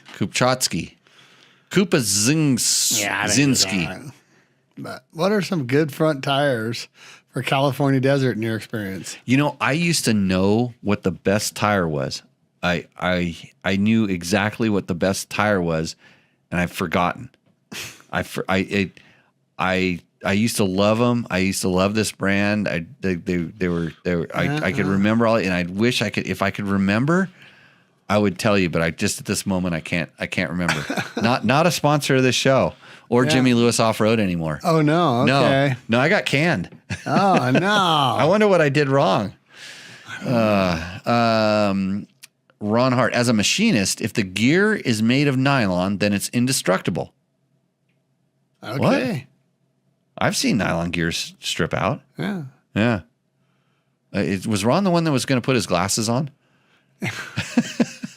Gregory says, if the plastic gear failure on the 350 and 250s was from the gears, the plastic gear failure on the 250, 350 KTMs was from the gears warping. It was a known failure that KTM changed the gears. Okay, I wasn't aware of this. I have some of those bikes. I'll have to check on it, but I don't really need to. I actually have to replace the starter sprag gear. I really only need to replace the spring, the little spring around the outside, but I haven't found out. I used to know a cheat on the old RFSs. I could buy a seal out of an old Chevy, and you could peel the lip seal off of the spring off the lip seal, and you could put it on there and it would fix it. And they were way better than the ones that came with them. Right. I haven't figured out the one for the KTM, so I'm just buying the $70 Sprag gear complete and dropping it in there. So after 500 hours, those things tend to, they start not starting as well. You can hear the starter kind of ratcheting a little bit. And I heard that when they break, it's catastrophic. It's a bad failure. So I don't want to have that, so I'm replacing it. Flynn says, why does KTM use plastic camshafts in the 890? Well, you should talk to the guy that was the one that identified that they're using clay pistons in the 300s, because that guy knows the answer. Plastic correction, KTM replaced the gears with an updated version. Yeah. So when a manufacturer does an updated part, so it could be anything from they're switching vendors, and that just has to do with their number coding system, or there was some kind of a problem that they are addressing, or there's a lot of reasons that there's updated parts in motors, and it wouldn't surprise me. Let's see. Some people say plastic, but you have to understand there's so many different categories. You can't just say plastic or nylon or Delron or UHMV or Teflon, et cetera, et cetera. And then Zach is flaming him. Smart ass. Zach said plastic. And then Ron said Zach. That's fun. So good. Chat's waking up, guys. Thank you very much for chatting. You know what you really should do is your friend that's always asking you motorcycle and motorcycle product related questions, you should send him to Tech Talk Taco Tuesday. Yeah. We have an archive of over 227 shows. You can watch some kid named Logan grow up. Yeah, pretty much. Why wouldn't he come tonight? What's he got a job? He's riding jet skis. Oh, really? Yeah. I didn't get an invite with hot chicks. No, we don't do that. No hot chicks. Well, tell him if I show up, I would bring hot chicks. Yeah. And then they would think I was cool again. Yeah. They used to think I was cool because I had dirt bikes. Utah Desert Racer. Is the fun factor of the Beta 200 worth buying? For sure. Any dirt bike has fun factor worth buying. The Beta, go watch. I did when I very first got the Beta. I put up a video at someplace on the YouTube where I gave you a reaction of it because I've been a big 200 fan forever and ever, and that'll give you an idea whether it's fun or not because it absolutely. Wink, wink. He liked it. Oh man, it was fun. I spent so much time dialing in my KTM 200s to run a certain way, and Beta delivered a bike that ran that way, and I was like, I don't want to use the F word, but damn, yeah, fuck you racing. Fuck you. Yeah, it's my T-shirt here. You can get one of these T-shirts. Follow them on the Instagrams or whatever, and if they have short sales of really cool items, and it's a good club with a bad name. Let's see. And then we're back to the thing. If he's getting his volt reading off of a Voyager Pro, it's not accurate. You have to use a voltmeter for accuracy. I don't know where he's getting this voltmeter reading off of, but depending on how contacted your contacts are in your Voyager Pro to your docking, yes, this is a true statement. Although a Voyager Pro reading voltage is a good way to check to see that you're charging or not charging or stuff like this. So yeah, but not a diagnostic. It's not a diagnostic. Yeah, it's not a diagnostic tool. Greg has a question for me. Jimmy, how many hours are your fleet of bikes getting? What size too? I have everything. I have 70 motorcycles. Is that up to 70, huh? I have a lot. I have everything from 125s to what's my biggest there's one? XR100s out there, buddy. 10.9. Okay, XR100. I have an XR50. I gave my muffler to the kid across the street because he was being a loud ass. Oh, did you? So I took my muffler off and gave it. I have a lot of bikes. They range in from getting ridden twice a year to some things that are ridden once a week. I have everything. But I have a lot of. I'm kind of getting rid of the KTM. By the way, I'm selling bikes. If you ever want to buy a bike, I probably have it for sale. KTM 525 right now. I got a cherry one, and I have an XR 650 that I need to sell for $4,000. It's already sold to a guy that doesn't want anymore, and he wants his money back. And I built a steel building, and his money is in that steel building. So I have the bike. So if you want a really, really storied, we'll call it a storied XR 650, I should put it up. You know what? If it doesn't sell, I'm taking it to the damn Mecum auction this year in Vegas. Right before a good idea for that bike. Right before the Hot Shoe Hall of Fame, because that thing's got like some works parts on it and stuff. It's got some factory stuff on it. Johnny Campbell's ridden it. Got some Johnny Campbell stuff. Johnny Campbell has ridden that bike. There you go. I have ridden that bike. I got that bike because I won the Baja 1000 with Johnny Campbell. That's the reason I own that bike, because they couldn't Honda. I was working for a magazine at the time, and Honda could not pay me. Because it would be conflict. It would be conflict of interest, but I rode the very first XR 650 in Vegas to Reno way back when, and they gave us one as a test bike, and they said, just don't return that. And that's I ended up buying it for, taxes and a little bit of money. But it was well worth it, and I rode the shit out of that thing, and it's such a good bike. Hours. It's got low hours on the current top end. Let's put it that way. It was one of those bikes I rode so much, and I said, I just got to do it. I've never ridden one. It sucks sand. I mean, it's been through the Altar Desert like 6 times. Like it's done so much gnarly crap. That's such a good bike, and I couldn't sell it for the longest time because my wife, she hadn't called. I'll just call her to just piss her off.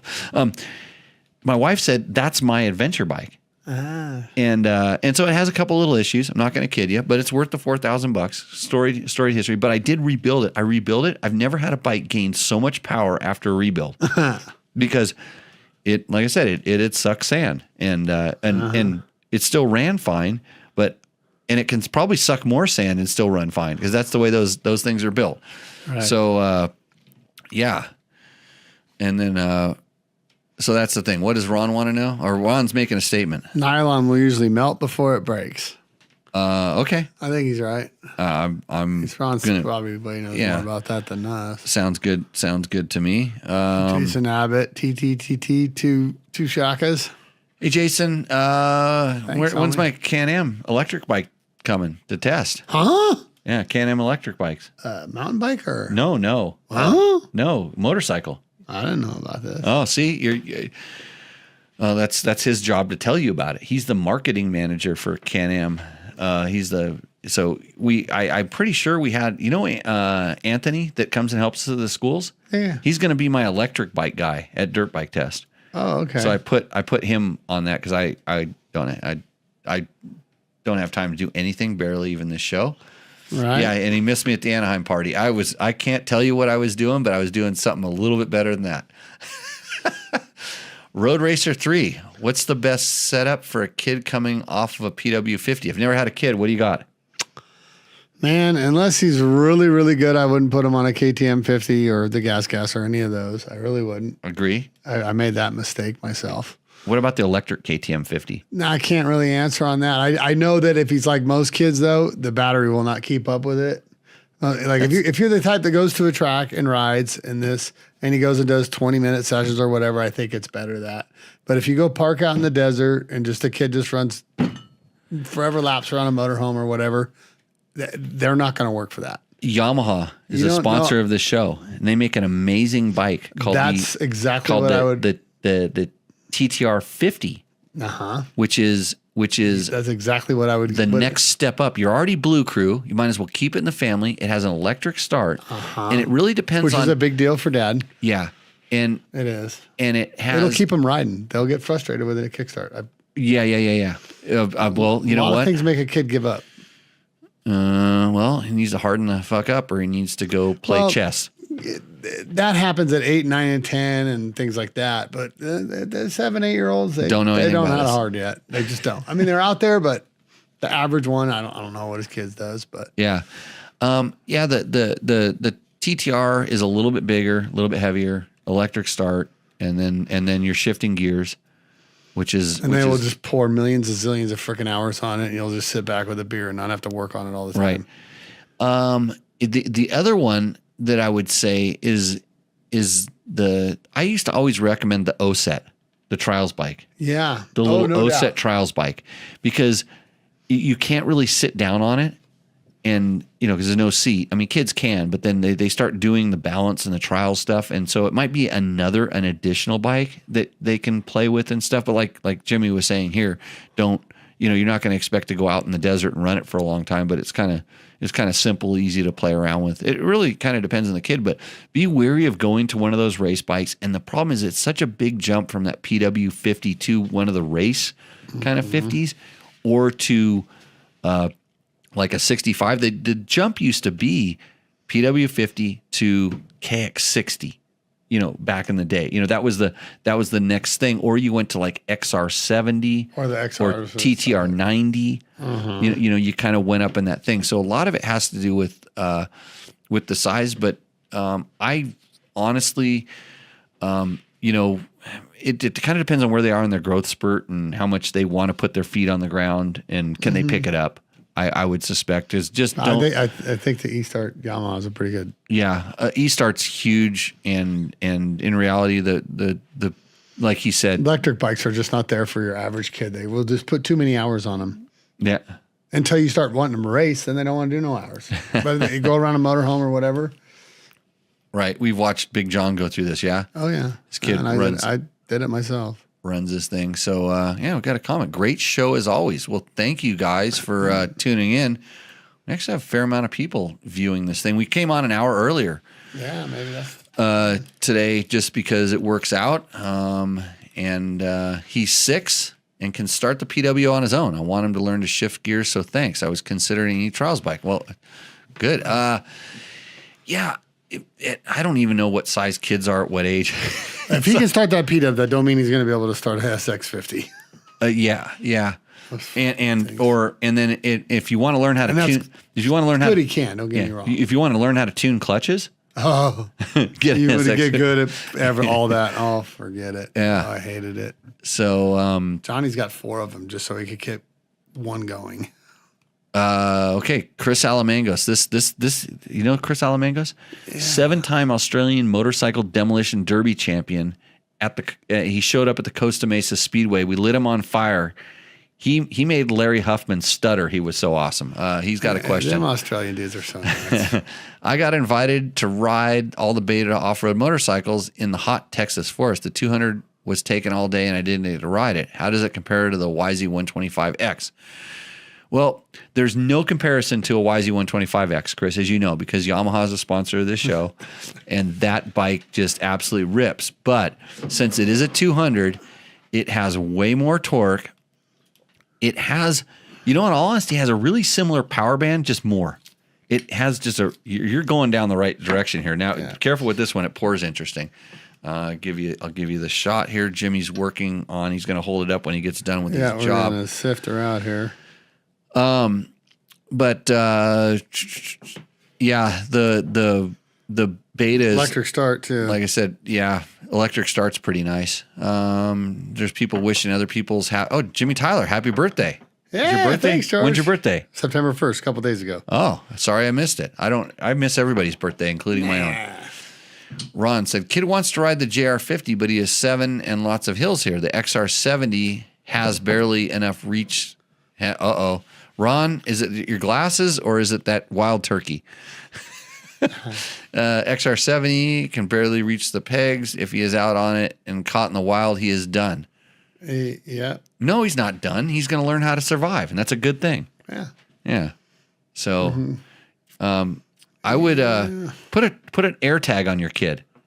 Yeah. Right. Yeah, that'll solve all the problems. That's what I don't know. It's easy to buy kids too big of bikes. It's better to let them kind of, if it's one way or the other, let them kind of own a bike. I still ride 125 kids bikes. I mean, like TTR 125s and stuff. And it's easier to do the big one than it is to ride the one that's too big.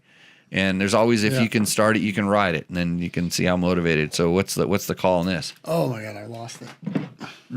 This is some. Yeah, hold that thing up. Some more good. You gotta hold it up to the camera. I can't read a word on that. That's millet. Millet. There we go. So Sweet bottle. That's an interesting bottle. Yeah, this is always, until we had the Mexican one, this has always been my favorite, my go-to. This is it's a really good one. Thanks. I'm gonna make a run for a border on that. Thanks, Mexican Erica. Stuff. Oh, really? Oh, you know how you're gonna get God that? rest her soul. You're gonna sign up for the Nora Mexican 1000. Yeah. Yeah, and when we get talking. when we get to the finish in Cabo San Lucas, I can take you to the place where I can get that. Oh. And if you bring, your support crew will have to bring a bottle back, and then your support crew's friend will have to bring a bottle back. I'll bring some. And then we'll put a couple in the gear bag, and then hopefully somebody else will take that back. That's it. I'm in for sure on that race then. So that sounds awesome.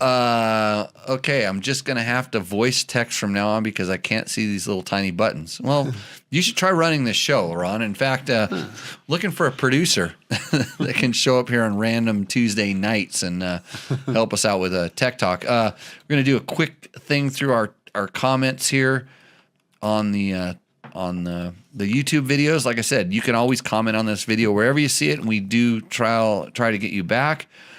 There was a good test. There was a good question on. Okay, here's something on our Rocky Mountain MC Lex exhaust review for KTM 300. It says, how does the shape compare to stock? It's identical. Looking to replace the pipe and keep the pipe cage I currently have. I'm pretty sure it will work, especially if you have a pipe cage and you've used it at all. They don't fit anyway, so you might have to, tune it a little bit. Mm-hmm. But that's Adam Kindmond. Kindmond. Somebody's asking about our 24 Beta 300 RR review. Up in Air 4990 says, how would you say power-wise it stands up in a faster hair scrambles? I currently have a 19 KTM 300 XC. The Beta always felt like it had way more power than the KTMs. I mean, this is across the board, and in 24, it definitely still does. If you had a 2019 KTM and you rode a 24, you would say the 24 felt slow.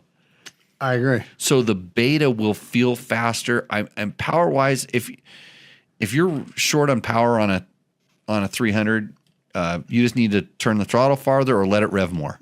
So it's really not the bike, and that's even the KTM. Even the KTMs that feel slow are not slow. They just have a characteristic that does this. So I think that I think power wise it stands up just fine. You're not gonna. You think what's up? Asks us on our 2024 25 KTM or no FMF KX450 Mega Bomb header. Yeah, great detailed description. Think of test the full FMF exhaust with header or just adding that header bomb for some extra down low torque on my 22 FX350. Lots of hill climbs in British Columbia, Canada. What's up? Wow. What's up? I'm glad that you're reading our FMF KX450 review to decide what you're going to put on your 350, your Husky FX350. I suspect. Lots of things, but the one thing that's consistent with the FMF Mega Bomb header bomb, he calls it the header bomb. Yeah. It heater bomb, really, he calls it, but heater bomb. It adds throttle response that you can feel. I know that it adds torque on a dyno. I don't know if you can feel that, but it definitely does help throttle response. And if you're have a 350 and you're wanting just to get these little advantages, that is one little advantage, and it will help since you have lots of hill climbs, wads. What happened to remember our guy? What was our guy in our other guy in Canada? I'm trying to remember. He was Zonk or Gronk. Yeah. Two-wheel Explorer. Talking about a Tenere 700 vlog. Suspension settings. I like the setting, but on dirt roads, I have the accelerating bumps, his horrible rear wheel bouncing around like a blown shock. How can I tighten this up? I have a stock rear shock with an 80 weight spring installed. What's an 80 weight spring? I don't know. Is that like 80 weight oil? I don't 80 know. Weight spring. Yeah. This is why I love the comments on the YouTubes. So I did a vlog. I have a Tenere vlog where I've done some updates on just different things you can do. What I did on my Tenere, what you can watch that since I do have your a Tenere. Yeah, you have a Tenere. We Tenerade. We went Tenere. Tenere. When it cools down, we're going to do more Tenere. Lots more, yeah. Because I'm going to show you some sand washes that you want every ounce of that 700cc power. Those are so cool. It's kind of like that ride we did on the sand wash safari. It's kind of like that, but we're going to skip the crappy parts and only do the big wide open parts. Yeah. So I read this, and the first thing I go to is, what's your tire pressure? See, he's asking about something, and I know, and I don't know how I know this. I just know he's running 35 PSI in his tires, not 27 or 24, which is kind of, I'm generally 27 for safety all the way around on adventure bikes, but I do go to 24 if I want to do this. And so what he's talking about. Never go mooses on them? No, I have. I mean, I might run one on the front on an adventure bike. You know, if it was a brand new one in the front and it was big enough for the front tire, I might, but usually not. Like I said, I've had good success with tools. What is Mr. Grand Wazoo tell us? Drink a beer, you fools. Right. He's talking to minors. No, just kidding. He's talking about Trevor. I got to see who Mr. Grand Wazoo is. What are his videos? He's into some weird stuff, bro. His doggy got caught cheating on buckwheat, and he's got some dolls. Little dolls, bro. Oh, boy. Not good. Close that. Well, what's he doing watching my channel? Let's see. Okay. Palm M7732 says, what kind of KTM bikes are y'all talking about? We talk about them all. I don't know, yeah. We talk about them all, Palm. I'm going to look at his channel. Paul M. He's a vintage. Got a vintage dirt bike on there with the numbers on it. Yeah, has no videos on his channel. Here we go. Specialized Big Hit FSR. Holy craps. I have such PTSD from head shakes incidents that I could never let go at 91 miles an hour. The beta must be pretty stable. I think he's referring to. I think I did a full speed run on the dry lake bed, and I did it one handed holding the GoPro. I got you on the. I think I had a Voyager on it at the time, but yeah. So let me tell you, there is a pucker factor that you go well past on me. Then, well, in reality, and he has guitars. He's playing guitars and mountain bikes and looks like he does some cool urban cross. Yeah. I wonder if he knows Davide 504. Yeah, that guy can play some bass. So the head shake is these days. In the old days, bikes had a head shake. Yeah. These days, very few bikes have, we'll call it chassis stock. If they're stock, very few have chassis induced head shake. If you modify them or do weird things, God only knows. But therefore, they don't do that. But when I see people get head shake, they are the cause of the problem. They're the pendulum on the motorcycle that starts doing it. And if they would just loosen up, it would go away. But they fight it, and they cause a lot of the head shake. What did the factories do to eliminate it? Well, they've figured out how chassis work, and they've got the correct fork, rake, and trail, all the stuff. So I have no problem letting go of handlebars. In fact, when I feel a bike start doing some head shake, my new natural reaction, this wasn't back in 1991 riding a Honda CR500 across the desert. That was not the reaction. You puckered and hope, bit it, huh? And hopefully you had more throttle to turn to get that front wheel off the ground so you could straighten it back out. But nowadays, if I just loosen up, it goes away. So when on a dry lake bed, I'm not worried about it. There's nothing to hit. There's nothing to cause that sort of thing. So I've run a riding school. Hopefully I'll be running a riding school in the near future, and you can come and take a class. I can teach you all of these things. 22 Goats 87 says what? Oh. Did you read that word? No. It said legends. Huh. Legends. And he's doing a lot of he's got mixers and stuff like this. Music. Dogs. He's got vlogs and videos. Dogs. Up in the mountains. There's a dirt bike. He's got I wonder if I know who this guy is. I do know who this guy is. How? This is the guy that shot my Tour of Idaho video. No way. Yeah, I'm pretty sure it's Wilbur. It's Wilbur. More about this channel. He doesn't have anything more about his channel. I got to check out his channel. He's doing some stuff.